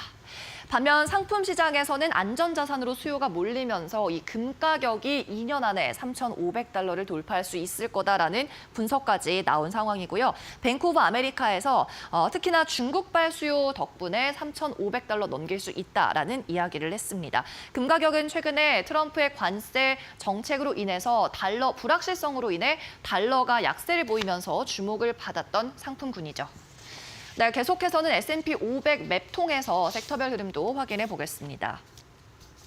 자, 오늘 자동차 관련 관세 발표를 앞두고 일제히 이 오토 매뉴팩처 단에서 하락이 나왔습니다. 테슬라도 5% 넘게 하락했고요. GM과 포드 모두 급락하는 분위기 연출했는데 오늘 S&P 500 가운데서는 불확실성이 확산이 되면서 전체 구성 종목의 절반 이상이 하락하는 분위기였습니다. 아마존 2%대, 알파벳 3%대, 메타도 2%가량 하락이 나왔고요. 오늘 경기 방어적 성격을 가지고 있는 필수 소비재 단에서는 이렇게 초록불이 일제히 들어온 모습입니다. 네, 이어서는 종목별 분위기도 확인해 보죠. 테슬라입니다. 캐나다에서 미국이 관세 정책을 계속 고수할 경우 테슬라에 대해서 우리가 고율 관세를 매기겠다고 경고한 바 있습니다. 여기에 앞서서 일단은 보조금부터 끊었는데요. 캐나다에서는 테슬라 자동차를 구매하면 리베이트 형식으로 보조금을 지급하고 있는데 이 리베이트 자금 3천만 달러를 동결한다고 밝혔습니다. 테슬라 6% 가까운 하락 마감했고요. 이어서 엔비디아 체크해보죠. 엔비디아는 중국의 규제를 받게 생겼습니다. 중국의 AI 데이터 센터를 건립할 때 가장 많이 쓰이는 게 엔비디아의 H20 반도체 칩인데요. 에너지 효율이 높은 칩을 앞으로 사용하라라고 중국에서 규제 방안을 발표했습니다. 데이터 센터를 건립할 때 에너지 효율이 높은 칩을 사용하도록 권고를 하고 있는 건데 엔비디아의 H20 칩이 이 규제 가이드라인에 맞지 않습니다. 즉 엔비디아 때리기를 위한 규제라는 거죠. 엔비디아 주가 6% 가까운 하락으로 종가 마감했습니다. 다음으로 아마존 보겠습니다. 아마존에서는 쇼핑 그리고 건강을 위한 AI를 개발하기 위해서 챗봇 테스트를 하고 있다는 뉴스가 전해졌어요. 이름은 인테레스트 AI이고 거대 언어 모델 LLM 방식으로 챗봇 테스트 중이라는 소식 전해졌습니다. 네, 이어서 이슈 있는 종목 더 살펴보겠습니다. 게임스탑입니다. 어제 장 마감 후에 동 뉴스가 전해지면서 장 외 거래, 시간 외 거래에서 상승이 나왔었죠. 오늘 정규장에도 이 같은 탄력 이어지면서요. 11% 급등 나왔습니다. 뉴스 내용은 지금 게임스탑이 보유하고 있는 현금 일부를 비트코인을 비롯한 암호화폐를 매수하는 데 사용하겠다는 내용에 게임스탑 이사회가 만장일치했다는 내용입니다.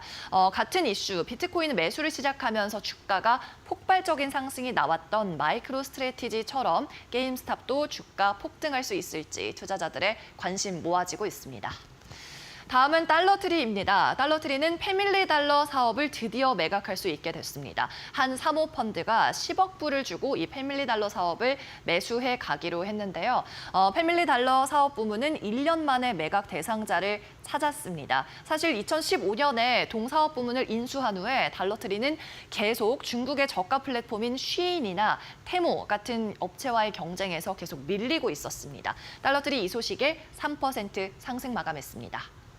다음 플레이티카입니다. 모바일 게임 업체인데요. 뱅크 오브 아메리카에서 무려 2단계나 등급을 업그레이드했습니다. 기존은 시장 수익률 대비 언더퍼폼이었는데 중립을 지나서 바로 매수 의견을 줬습니다. 월가 업체들 중에서도 굉장히 높은 수준의 그레이드를 준 거고요. 목표 주가는 50센트 상향 조정해서 6달러 50센트로 제시했습니다. 뱅크 오브 아메리카는 플레이티카가 업계에서 가장 강력한 D2C 플랫폼, 즉 소비자 직접 거래 플랫폼을 가지고 있다고 평가했어요. 네, 이어서 이슈 있는 종목 더 보도록 하겠습니다. 이번에는 실적이 잘 나온 종목들입니다. 페이첵스인데요. 미국에서 이 기업 입장에서 직원들의 보험이나 급여 부분을 결제하는 걸 도와주는 기업입니다. 페이롤 기업이라고 보시면 되고요.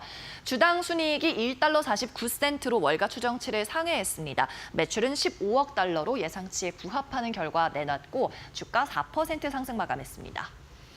다음은 신타스 보겠습니다. 신타스 같은 경우에는 이 기업에 필요한 유니폼이라든지 소방 점검 등을 담당하고 있는 아웃소싱 업체입니다. 미국의 대표적인 아웃소싱 업체라고 보면 되는데요. 마찬가지 실적이 추정치 상회했는데 매출이 26억 달러 기록했고요. EPS는 주당 1달러 13센트, EPS와 매출 둘 다 월가 예상치를 뛰어넘었습니다.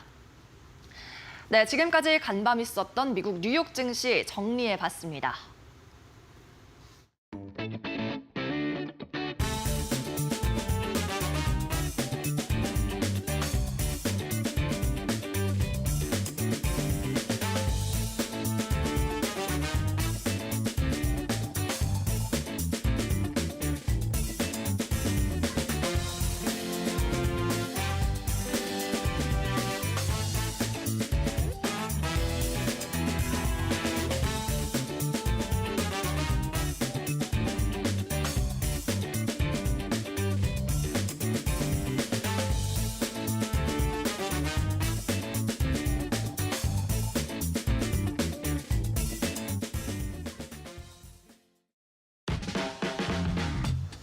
네, 여러분 밤새 편안하셨습니까? 살짝 비가 좀 내리는 목요일 날 아침입니다. 3월 27일 목요일. 오늘 이데일리 신문 어떤 기사들이 나왔는지 뉴스 브리핑을 통해서 하나하나 좀 살펴보겠습니다. 오늘 톱 기사로 가져온 거는요. 이 한은이 날린 서학개미 경고장 분산 투자 필요하다 이 내용입니다. 한 2주쯤 전인가요? 지난주는 더 된 것 같은데. 서학개미들이 이제 과도한 레버리지 이제 상품에 투자를 많이 하다 보니까 이 테슬라가 이제 반등하기 이제 전이니까 지지난주가 되겠을 것 같습니다. 지지난주에 테슬라가 주가가 계속 급락을 할 때 손실률이 뭐 40%, 그 3배 레버리지 같은 경우는 70%가 넘게 난다라는 소식을 전해드린 바가 있었는데. 이제 그 이후에 이제 지난주, 이번 주 들어서죠. 이번 주 들어서 테슬라가 좀 계속 한 5거래일 연속 상승을 하다가 오늘 이제 좀 다시 이제 하락을 하긴 했습니다. 이렇게 되면서 이제 또 그런 얘기가 또 쑥쑥 들어갔습니다. 그런 상황에서 이제 한국은행에서 이 서학개미들이 좀 너무 과도하게 특정 미국 어떤 종목들, 그다음에 특정 이 레버리지 상품들의 투자가 집중되어 있다면서 분산 투자가 필요하다라는 이 제목에서는 뭐 이렇게 뭐 경고 메시지 뭐 이런 식으로 얘기가 나오는데 사실 조언이죠. 이렇게 과도하게 하이 리스크 이 투자를 하는 거는 하이 리턴에 대한 기대감 때문이긴 하겠습니다만 그만큼 손실이 커질 우려가 크다. 이제 이 부분을 지적을 한 겁니다. 이제 그러면서 나온 내용들을 좀 살펴보면은요. 일단은 표가 아마 나올 텐데요. 보면 서학개미들 투자 상위 지금 나오네요. 10종목 중에 대략 한 43%. 절반 가까이가 지금 보시는 것처럼 테슬라, 엔비디아, 애플 이런 마이크로소프트. 그다음에 이제 저런 레버리지 상품들이죠. 3배짜리. 저런 레버리지 상품들의 한 40% 이상이 좀 집중돼 있다라는 점을 좀 지적을 좀 하고 있고요. 그다음에 특정 종목 이렇게 화면에서 보시는 것 같은 특정 종목에 대한 편중, M7 종목들이 중심이 되는 거죠. 이런 것과 함께 TQQQ와 같은 이런 뭐 S&P 500이라든가 나스닥100이라든가 이런 지수 추종 레버리지 상품에 대한 투자 비중이 너무 많다. 이렇게 얘기를 하고 있습니다. 특히 이제 이들 그러니까 레버리지도 크고 이런 종목들에 대한 국내 개인 투자자들의 지분율이 일부 종목 같은 경우는 40%에 달한다. 이런 얘기를 좀 하고 있어요. 사실 좀 과도한 거죠. 얼마 전에 아마 또 기억을 하실 텐데 미국의 한 자산운용사 수석 부사장이 이제 한국의 이 서학개미들이 미국 시장을 뭐 표현을 조금 세게 하면 좀 흐리고 있다 이런 뉘앙스의 주주 서한을 올렸다라는 게 화제가 되기도 하지 않았습니까? 이제 그 내용과 사실은 대동소이합니다. 과도한 레버리지 또 특정 종목 편중 내용은 좀 대동소이한데요. 이렇게 하다 보니까 좀 너무 리스크가 크다라고 지적을 하고 있고요. 그러면서 이제 한국은행이 지적한 게 이제 바로 이 부분입니다. 여기 부재로 좀 나와 있는 부분인데요. 2022년도에 이제 그때 연준이 금리를 갑자기 기준금리를 갑자기 급격하게 인상을 했었죠. 그러면서 이제 시장이 큰 타격을 받았는데 그때 S&P 500이 한 마이너스 20% 정도 손실이 났는데 그때 국내 서학개미들이 한 40% 정도 그때 손실을 봤습니다. 그때 역시 레버리지 투자를 좀 많이 했을 때니까. 그래서 그때 40% 손실이 났었던 그 어떤 상품들이 안정적으로 매년 S&P 500 수준의 수익률을 낸다라고 전제를 해도 원금을 회복하는데 무려 8.6년이 걸린다. 이제 이 점을 이제 한국은행은 좀 지적을 하고 있는 겁니다. 그러니까 결국 이제 이렇게 과도하게 특정 종목, 특정 레버리지 상품에 우리 서학개미들의 투자가 집중돼 있다라는 점을 이제 그거는 사실 새로운 현상은 아닌데 중요한 거는 장이 좋을 때는 사실은 상관이 없죠. 이렇게 레버리지를 하시는 분들도 결국은 빠른 시간 내에 수익률을 높이기 위해서 하는 거니까. 근데 지금처럼 시장 상황이 불안하고 오늘도 주가가 좀 많이 떨어졌습니다. 특히 기술주들이 많이 떨어지지 않았습니까? 그럴 경우에는 손실이 크기 때문에 그 손실을 메꾸는데 너무 많은 시간이 걸린다. 라는 점을 지적을 하면서 그래서 이 같은 불안한 시장에서는 리스크를 테이킹하는 이 작업이 굉장히 중요하다. 이 얘기를 좀 하고 있습니다. 워렌 버핏이라든가 찰리 먼거 또 대부분의 투자 그루들이 늘 하는 얘기가 그거 아니겠습니까? 수익보다도 손실을 안 내게 하는 게 더 중요하다. 안전마진 이런 것들이 다 결국 이제 이 얘기에 이제 바탕에 깔려 있다고 볼 수가 있겠습니다.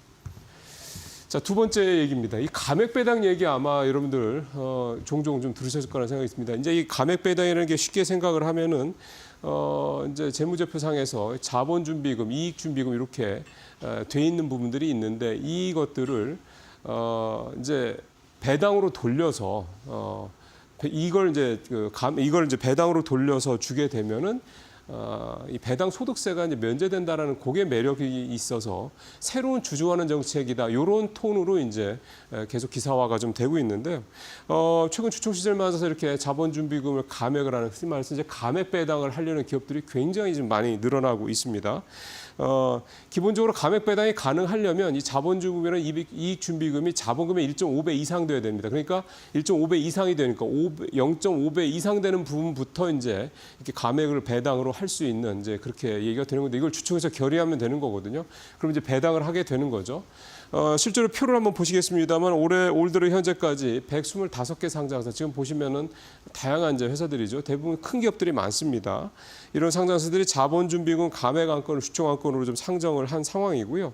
2023년에 36곳이었던 게 작년에 70곳, 올해는 126곳이니까 또 한 1년 새 2배 가까이 감액 배당을 하려는 회사들이 크게 늘고 있다 이렇게 됩니다. 이제 한 걸음 떨어져서 이 감액 배당이라는 거를 이제 보게 되면 일단 피상적으로 봐서는 이제 앞서 말씀대로 주주환원 정책을 적극적으로 펼치려고 하는 그런 모습으로 보일 수도 있는데요. 한 걸음 떨어져서 보면은 이 감액 배당을 하면 아까 15.4%의 이 배당 소득세를 이제 안 받게 된다 하지 않습니까? 사실 일반 주주들이 배당을 받는 게 뭐 몇 천만 원, 몇 억 이렇게 되는 부분들은 드물죠. 대부분 그런 분들은 뭐 기관이나 큰 손들 또는 이제 그 회사의 오너들 이런 사람들일 경우가 많습니다. 대표적인 사례로 2023년에 메리츠 금융지주가 자본준비금 2조 1,500억 원을 이렇게 잉여금으로 감액 배당을 해서 이제 감액 배당을 했습니다.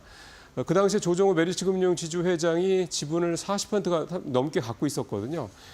조 회장한테 배당된 배당금이 2,300억 원에 달하는데 여기에 15.4%의 배당 세율이 빠지니까 2,300억 원을 고스란히 다 배당을 받게 된 그런 경우가 있는 겁니까? 이런 이면들도 이 감액 배당에 있다. 감독당국에서 이거를 좀 어떻게 할지 보고 있다고 하니까 조만간 아마 올 중에 뭔가 대체 방안이 나오지 않을까 싶습니다. 자, 세 번째 얘기는 역시 이제 주총 시즌이 다가오고 있기 때문에 감사 보고서 얘기긴 한데요. 감사 보고서를 무더기로 이제 늦게 내는 지각을 하는 이런 회사들이 좀 늘고 있다 보니까 이렇게 되면은 이게 또 상장 폐지 사유에 이제 들어가는 상황이 되다 보니까 불안에 떠는 개미들 이런 내용이 좀 되겠습니다. 뭐 상장 폐지되면 다 날아가는 거지 않습니까 이게? 내용을 좀 보면은요. 외관법상 지금 현재 미제출 상장사가 코스피 7개사, 코스닥 36개사 등 총 43개사가 되고요. 왜 이제 감사 보고서를 늦게 내면 상장 폐지 불안에 떨게 되느냐면은 12월 결산법인들은 이제 3월 주총을 하기 위해서 3월 말까지 사업 보고서를 이제 내야 되는 건데 이제 이 사업 보고서를 내면 그걸 가지고 이제 회계법인들이 감사 보고서를 제출하죠. 그거를 이제 그 회사에다가 제출을 해서 또 이제 공개적으로 다트 같은 데 뜨게 되죠. 그리고 이제 감독 당국도 이제 그걸 가지고 이제 관리를 좀 하게 되는 거고요. 근데 제출 기한을 넘기게 되면, 그러니까 3월을 넘기게 되면 일단 관리 종목으로 지정이 되는 거고요. 관리 종목 지정되고 난 다음에 열흘 안에도 제출을 하지 않으면 이제 그때 상장 폐지 이제 수순에 좀 들어가게 됩니다. 그러니까 불과 이제 3월 말이니까 이 3월 말까지 이걸 안 내는 기업들, 감사 보고서 안 내는 기업들은 4월 10일까지 만약 그때까지도 안 낸다 그러면 상장 폐지 이제 절차에 들어간다 이런 얘기가 되는 거죠. 그러면 이제 그런 종목에 갖고 있는 투자자분들은 불안할 수밖에 없는 거죠. 그런 종목들이 이제 이 표를 좀 한번 보여주시면 나올 텐데요. 그런 종목들이 지금 앞서 말씀드린 것처럼 쭉 있습니다. 이런 회사들. 좀 한창 EDGC 쭉 이렇게 있고요. 세토피아까지 이게 쭉 있고요. 최근 5년간 상폐 기업 200여 개가 있었는데 그 중에 약 한 20%, 그러니까 5개 중에 1개 기업이 요 감사 보고서 늑장 제출 때문에, 지연 제출 때문에 상장 폐지가 된 사례가 있었습니다. 그래서 어쨌든 이 감사 보고서 늦는다라는 것은 뭔가 그 회사에 문제가 있다는 얘기니까 이렇게 상장 폐지에 대한 불안감을 갖고 있는 개미 투자자들 많다 이런 점들. 결국 투자하실 때 이렇게 좀 뭔가 불안한 기업들을 투자를 안 하시는 게 제일 좋은데 결국 그래서 재무제표를 좀 꼼꼼하게 보실 필요가 있겠습니다.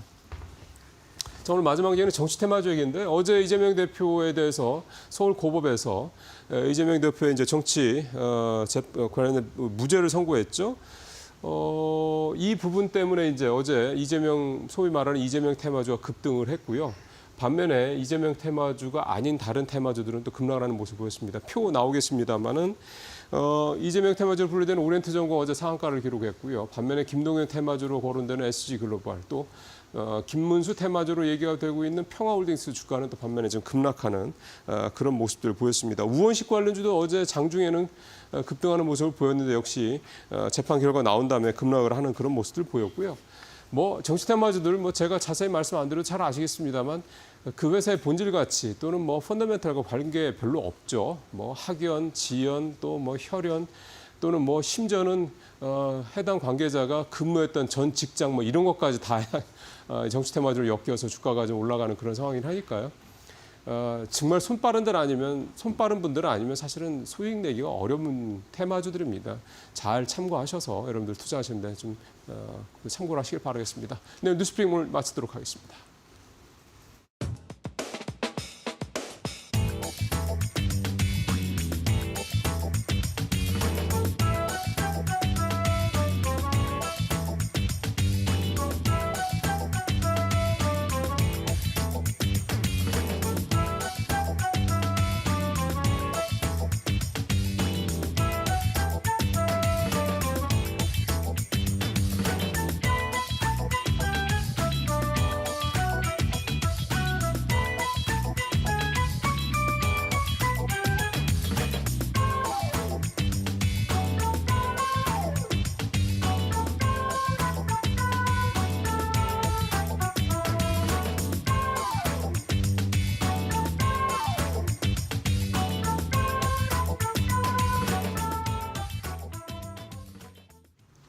네, 시장에 대한 이야기 풀어보겠습니다. 마켓 비하인드로 이어가죠. 오늘은 하창환 헤르메스탁 본부장과 이야기 나눠보겠습니다. 본부장님 어서 오세요. 네, 안녕하십니까.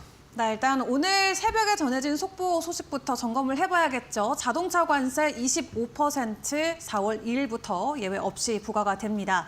일단 현대차가 앞서서 대규모 투자를 발표를 했던 만큼 지금 우리나라만 놓고 봤을 때 이걸 호재로 가져가도 될지 아니면 동일하게 좀 불안선상에 있다고 봐야 될지 전반적으로 어떻게 보세요? 일단은 뭐 완벽하게 해소가 됐다라고 보기는 어렵지만 기타 다른 자동차 대비했을 때는 월등히 좀 강하지 않을까라고 생각을 합니다. 왜냐하면 이제 투자한 규모도 굉장히 좀 크고요. 과거 트럼프 1기 때와 한번 비교를 해보면 그 트럼프 대통령이 자국 내 투자를 굉장히 격하게 한 기업들이나 나라에게는 상당히 우호적인 스탠스를 보였거든요. 그리고 실제로 투자를 하는 발표를 했을 때도 트럼프 대통령이 상당히 뭐 긍정적인 반응과 뭐 표정과 그런 멘트들이 있었죠. 그러다 보니까 뭐 다른 기업들 대비했을 때는 조금 덜 하지 않을까라는 부분이고, 우리나라 시간으로 이제 27일에 공개가 되는데 그 내용에서 어쨌든 어느 정도까지 과연 부과를 할 것이냐가 중요할 것 같아요. 왜냐면 공장이 지금 당장 있는 건 아니니까 향후에 생산을 하게 된다면 거의 한 70%까지 늘릴 수 있는 상황이어서 관세에 대한 부담이 많이 줄어들 수는 있는데 이걸 또 소급적으로 적용을 해줄 것이냐 안 해줄 것이냐에 따라서는 좀 차이가 있지 않을까라고 보입니다.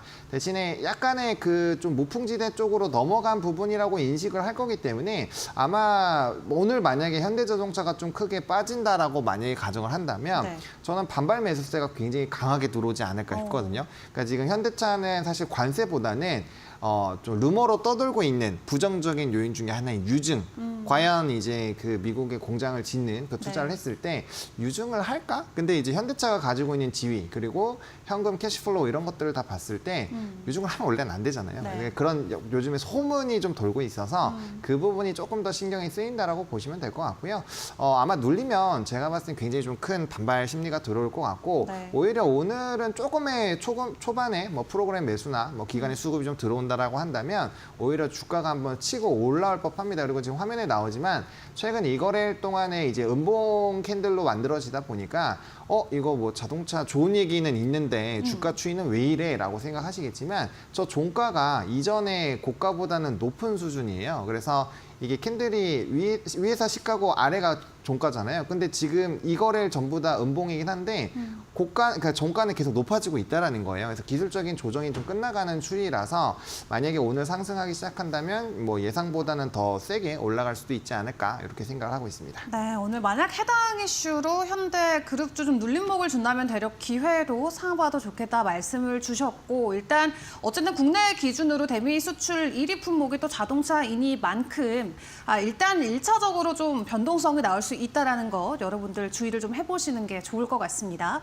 그리고 간밤 뉴욕 증시에서 또 다시 하나 짚어봐야 될 부분이 전 또 반도체를 꼭 이야기를 해봐야 될 것 같은데 어제까지 국내 반도체 분위기 되게 좋았거든요. HBM이 끌어주고 어떻게 보면 레거시가 밀어주고 하면서 약간 분위기가 많이 반전되는 그런 느낌을 받았는데 네. 간밤 나왔던 중국과 미국 간의 이런 경쟁이나 갈등 이슈가 오늘 반도체주들에게는 약간의 부담이 될 것 같아요. 어떻게 보세요? 맞습니다. 이제 부담이 되는 요인이기는 한데 사실상 우리나라 같은 경우는 반사 수혜를 받을 수도 있거든요. 오히려. 네, 왜냐면 이제 엔비디아가 단기적으로는 좀 타격을 받을 수 있는 상황이기도 했고 네. 일단 첫 번째 스토리가 이제 그거였죠. 알리바바 AI 회장이 왜 AI 데이터 센터 왜 이렇게 버블이냐 이런 그쵸. 얘기를 했어요. 네. 너 과하게 투자를 한다. 근데 또 반대로 또 간밤에 어떤 얘기가 있었냐면은 오픈 AI가 스토리지를 위한 데이터 센터 또 대규모 투자를 할 거다라는 기사가 나왔거든요. 유로 기사긴 한데 어쨌든 그런 내용들로 봤을 때 미국은 계속적으로 인프라의 확장을 하고 있고 중국은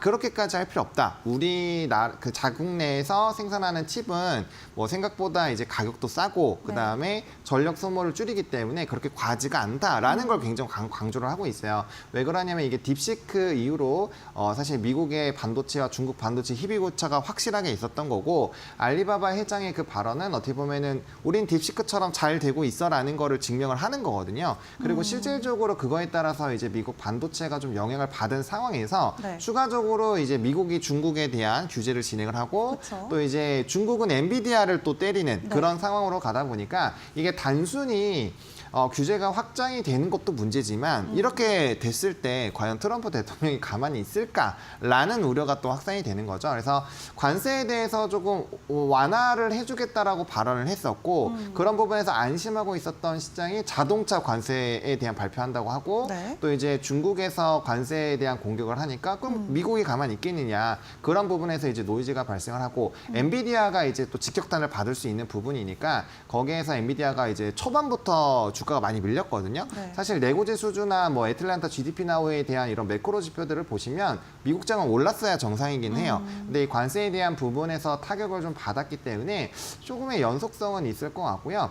일단은 아마 이제 글로벌적인 스탠스에 따라서 야간 선물 자체가 빠졌고 야간 선물이 빠지면 이제 매크로적으로 부분에서 이제 프로그램 비차익 매도라든지 아니면 선물의 매도가 나올 수가 있기 때문에 네. 수급발로 조금은 밀릴 수가 있어요. 근데 오히려 그런 기회를 준다라고 한다면 저는 뭐 반도체 대형주 특히나 모아갈 만하다라고 보고 있고요. 이게 희소식이 조금 묻히긴 했는데 전거래일에 이제 마이크론에서 가격 인상에 대한 얘기를 했거든요. 네. 물론 전통보다는 조금 이제 HBM 쪽으로 쏠리는 움직임이긴 했지만 한번 반대로 생각을 해보자고요. 그 선단 공정 쪽에 대한 비중을 늘리게 되면 레거시 쪽에 대한 생산이 아무래도 좀 줄어들 수밖에 없잖아요. 수요 부분에 대한 문제 때문에 그런 이제 효과로 사실 레거시 쪽에 반등 기조가 나오다가 중국에서 이관심 효과가 나오면서 이제 네. 재고가 많이 줄어들고 있고 그래서 뭐 이제 샌디스크부터 시작해서 YMTC 그리고 마이크론까지 가격을 연달아 상승하는 요인이거든요. 이건 레거시 업체 쪽에서 굉장히 좋은 내용들이 연이어서 나오고 있기 때문에 만약 초반에 수급적인 부분을 좀 물리다가 삼성전자가 이제 마이크론에 대한 이슈로 반등을 해주기 시작을 한다면 네.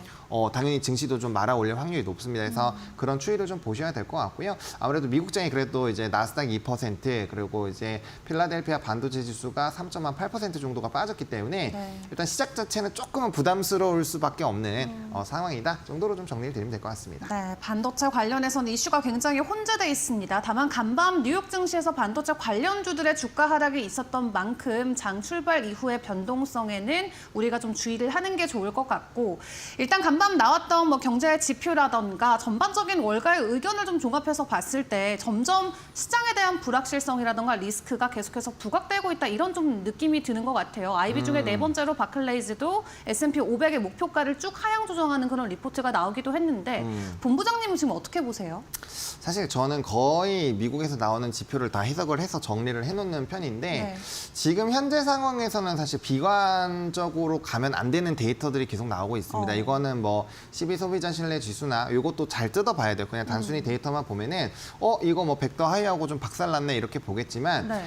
일단 12소비자 신뢰 지수가 가장 최근에 있었던 좀 중요한 지표니까 말씀을 드리면 경기 참여자들 중에서 20대, 20살 때부터 35세까지는 경기가 오히려 되게 뭐 안정적으로 느껴요.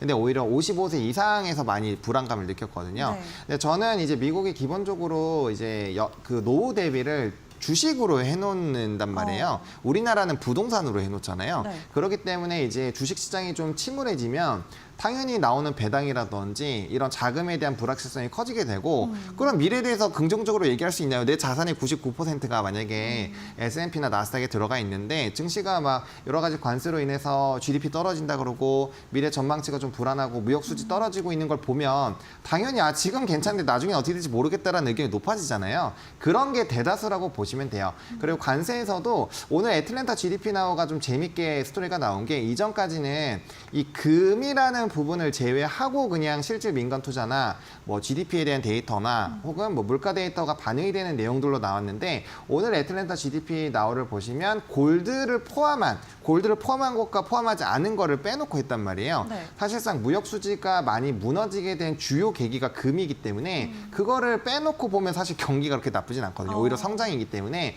그런 내용들도 좀 잘 체크를 해보셔야 될 것 같습니다. 그래서 관세가 만약에 장기적으로 계속 간다라고 생각하시면 네. 당연히 보수적인 투자 전략을 세우시는 게 맞아요. 뭐 전통적으로 이제 뭐 뭐 배당 황지주라든지 네. 뭐 이제 또 소비재라든지 그런 쪽으로 세팅을 해놓으시는 게 맞을 것 같고 관세로 인해서 사실 트럼프가 얻을 수 있는 부분들은 저는 상당히 얻었다라고 보거든요. 대표적으로 국채금리 떨어졌죠. 네. 그리고 이제 부채에 대한 부담 많이 줄여놨어요. 그런 것들을 얻은 상황에서 과연 이제 계속적으로 관세를 통해서 GDP를 망가뜨릴 것이냐? 저는 그렇게 생각은 하지는 않거든요. 왜냐하면 우선주의를 하는 이유가 자국 내에서의 투자를 많이 받고 결국엔 성장을 하기 위함인데 이거를 지속할 필요는 없다라는 거죠. 그렇기 때문에 뭐 2단계로 적용한다라는 얘기가 관세법 338조가 얘기가 나온 게 그런 거라거든요. 왜냐하면 2단계로 적용을 하되 두 번째에서 말 안 들으면 50%까지 확 늘릴 수 있으니까 네. 압박할 수 있는 카드는 내어놓되 대신에 시장이 너무 불안해하지 않게끔 세팅을 해놓고 있다라는 거죠. 그래서 그런 내용들을 보신다라고 한다면 저는 너무 부정적으로 보시기보다는 이번 하락을 오히려 매수의 기회로 보실 필요가 있다. 뭐 사실 되게 길게 얘기하고 싶긴 한데 네. 시간이 너무 없어가지고. 알겠습니다. 네. 자, 이렇게 막상 나오는 숫자만 놓고 봤을 때는 불안한 것처럼 보일 수 있지만 막상 자세하게 확인을 해보면 미국의 경기 그렇게 망가지고 있는 상황은 아니다라고 설명을 주셨습니다. 다만 정말 겉모습만 보고 또 판단하는 소비자들도 있을 수 있기 때문에 네. 지금 전반적으로 좀 안전 자산에 대한 수요가 확실히 더 높은 상황이긴 하잖아요. 최근에 국채도 그렇고 금도 그렇고 네네. 전반적으로 안전 자산 쪽에 대한 흐름은 어떻게 판단하실까요? 일단 금 같은 경우는 사실 분위기가 굉장히 좋아요. 아무래도 이제 기축통화국의 지위를 지키기 위해서라도 이제 금에 대한 그 흐름이 상당히 좋은 상황이고, 네. 그다음에 지금 이제 부채가 늘어난다라는 건 결국에는 기존에 있지 않던 화폐의 이런 신용 생산 원리를 보시면 부채가 늘어나면 늘어날수록 화폐 가치가 떨어지고 누군가는 그 부채를 감당을 해줘야 돼요. 네. 그렇기 때문에 화폐의 가치가 떨어질 수밖에 없고 금을 매입을 해놓으면 자산을 지킬 수가 있거든요. 그래서 그런 관점에서 보시면 뭐 금이나 은 모두 다 좋은 흐름들이 유지가 되고 있는 상황입니다. 이거는 뭐 중국이라든지 기타 나라에서도 네. 사실상 매입을 많이 하는 것들이 영향이 좀 있다라고 보시면 될 것 같고요. 대신에 이제 국채 같은 경우는 사실 최근에 많이 떨어졌었죠. 왜냐하면 이제 경기에 대한 불확실성이 좀 확대가 되고 데이터가 조금 일부 부정적으로 숫자가 나오다 보니까 이거 뭐야 하면서 이제 국채 수익률이 막 과감하게 떨어지는 그런 흐름이었는데 네. 지금 다시 최근에 약간 경기 분위기가 나쁘지 않은 것 같아서 국채 수익률이 다시 좀 슬금슬금 올라가고 있었던 부분이 있거든요. 그리고 입찰률 자체도 조금은 늘어나고 있는 상황이어서 뭐 안전자산에 대한 선호 심리는 상당히 높다라고 보시면 좋을 것 같고 사실 10년물이나 좀 장기채보다는 현재 시점에서는 뭐 티커명으로 보면 SBOG라든지 BIL 같은 네.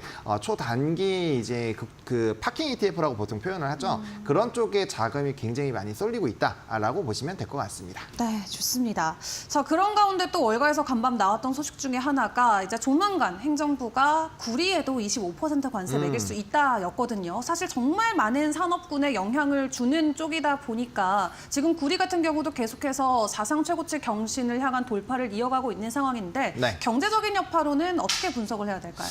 일단 뭐 저는 구리 가격은 계속 상승할 확률이 높다라고 보여집니다. 일단은 오늘 같은 경우는 좀 재밌는 상황이 생겼는데 네. 철강도 마찬가지예요. 비철금속 관련된 부분들이 관세에 대한 얘기가 언급이 나오니까 미국에 있는 거래소에서는 올랐는데 기준점이 되는 LME에서는 또 빠졌거든요. 그래서 이런 흐름들이 조금 유지가 되고 있는 상황이어서 상당히 수급적인 부분에서의 좀 혼조세의 흐름이 나타나고 있다라고 보시면 될 것 같고요.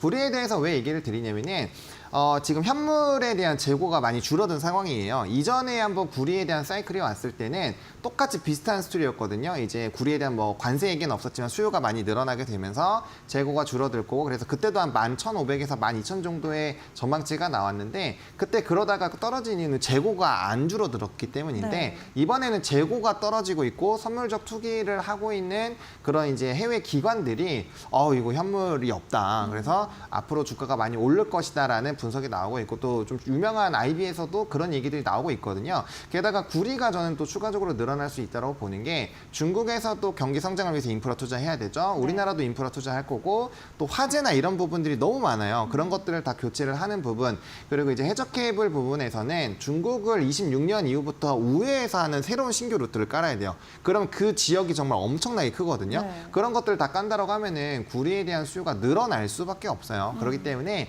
거기에 따른 조금 긍정적인 부분은 보시면 좋을 것 같고 사실 전일에 급등이 조정이 나오긴 했습니다만 지금 $10,000 전후로 왔다 갔다 하고 있거든요. 네. 근데 이제 그때 가격을 보면 이구 산업은 지금보다 현재 주가보다 한 주가가 20-30% 더 위에 있어야 정상이에요. 그러니까 지금 구리에 대한 선물 가격 대비했을 때는 네. 사실 구리 관련된 종목군들이 주가가 거의 아직 움직임이 없다라고 보셔도 과언이 아닐 정도로 크게 반응을 안 하고 있었다. 네. 물론 이제 풍산 같은 기업이 YTD로 보면은 한 30% 오르긴 했어요. 하지만 이전에 구리 가격이 해당 수치까지 올라왔을 때의 수준과 네. 현재 주가를 비교해 보면 아직도 많은 괴리가 있기는 있다라고 네. 보시면 될 것 같습니다. 좋습니다. 구리 가격 추가적으로 뭐 톤당 $12,000까지도 갈 수 있다는 전망치가 나오고 있는 가운데 아직 국내 관련 기업들은 해당 가격과 가격 연동이 되지 않은 상황이다까지 함께 짚어주셨습니다.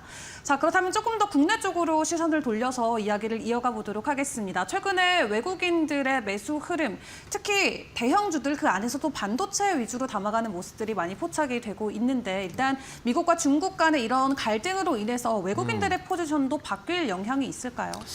일단은 있다라고 말씀을 좀 드리고 싶어요. 왜 그러냐면 이게 선물의 누적 매수가 네. 작년도 그러니까 이제 2023년 10월에 수출입 데이터가 변화가 되고 나서부터는 특정 박스권을 계속 유지를 하고 있습니다. 선물 같은 경우는 누적이 0조에서 2조, 2조에서 5조인데 지금 네. 현재 누적 수준이 선물 옵션 동시 만기 이후에 한 2조 8천억 정도까지 깔려 있는 상황이에요. 그러면은 과거의 스탠스로 보면은 사실 선물은 꽤 많이 들어와 있는 상황인데 오늘 이제 미국장이 좀 조정이 나오고 있고 지금 이제 미국장이 애프터마켓인데도 불구하고 미니 S&P나 나스닥 이 지수가 또 빠지고 있거든요. 그러면 우리나라의 야간 선물보다 조금 더 빠질 수가 있다라고 보시면 돼요. 그러니까 야간 선물이 빠졌다라는 건 결국에는 이제 투기적 포지션을 바꿨다라는 얘기고 거기에 따라서 당연히 이제 수급은 움직일 수밖에 없는 부분이거든요. 그래서 장 초반에 아마 프로그램 매도와 선물의 매도, 뭐 선물이 매수를 하더라도 기간이 아마 좀 많이 던질 확률이 있지 않을까라고 보여집니다. 그래서 기본적으로 프로그램이 이제 10시까지 계속적으로 빠지는지를 좀 체크를 해보시면 좋을 것 같고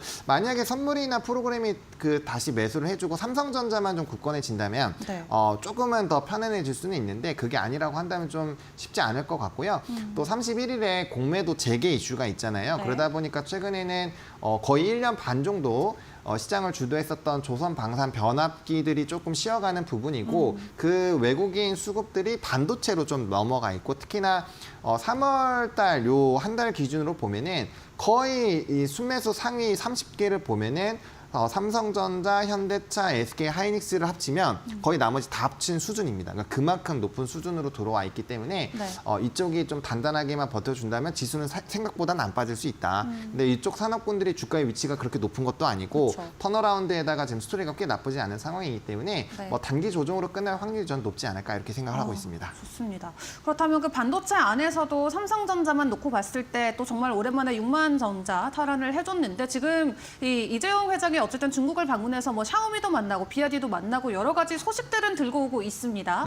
이런 부분 저희가 어떻게 좀 해석을 해야 될까요? 일단 뭐 긍정적으로 봐야겠죠. 왜냐하면 이게 중국에 그냥 놀러 간 건 아니잖아요. 그쵸. 예, 이제 사람들을 만나고 또 포럼에 참가를 했을 때 네. 유명한 CEO들이 오다 보니까 거기서 좀 협업 이슈가 나올 수 있는 상황이고 삼성전자 같은 경우 고객사가 늘어나면 늘어날수록 지금 좀 유리한 포지션이기는 하거든요. 게다가 전장용에 대한 또 이제 확대 흐름이 나오고 있는 상황이고 그쪽이 또 시장의 흐름이 상당히 좋아지고 있는 상황이에요. 네. 그래서 만약에 그쪽에서 좀 팔로를 얻게 되면 삼성전자가 조금 더 힘을 붙어줄 수 있는 상황이니까 당연히 긍정적으로 보시면 좋을 것 같고 또 뭐 샤오미 같은 경우는 이제 과거에 좀 이런 재료적인 부분에서는 상당히 좀 주요 고객사이긴 했거든요. 그렇기 때문에 좀 협력이 만약에 강화되는 스토리로 간다고 한다면 나쁘지는 않을 텐데 네. 문제는 지금 앞에서 얘기 드린 대로 미국과 중국이 열심히 반도체 전쟁을 하고 있기 때문에 당장의 그 흐름이 매우 좋다라고 볼 수 있을까에 대해서는 약간의 물음표. 하지만 그런 것들을 하고 나면은 관세 이슈는 결국엔 지나가는 이슈이기 때문에 네.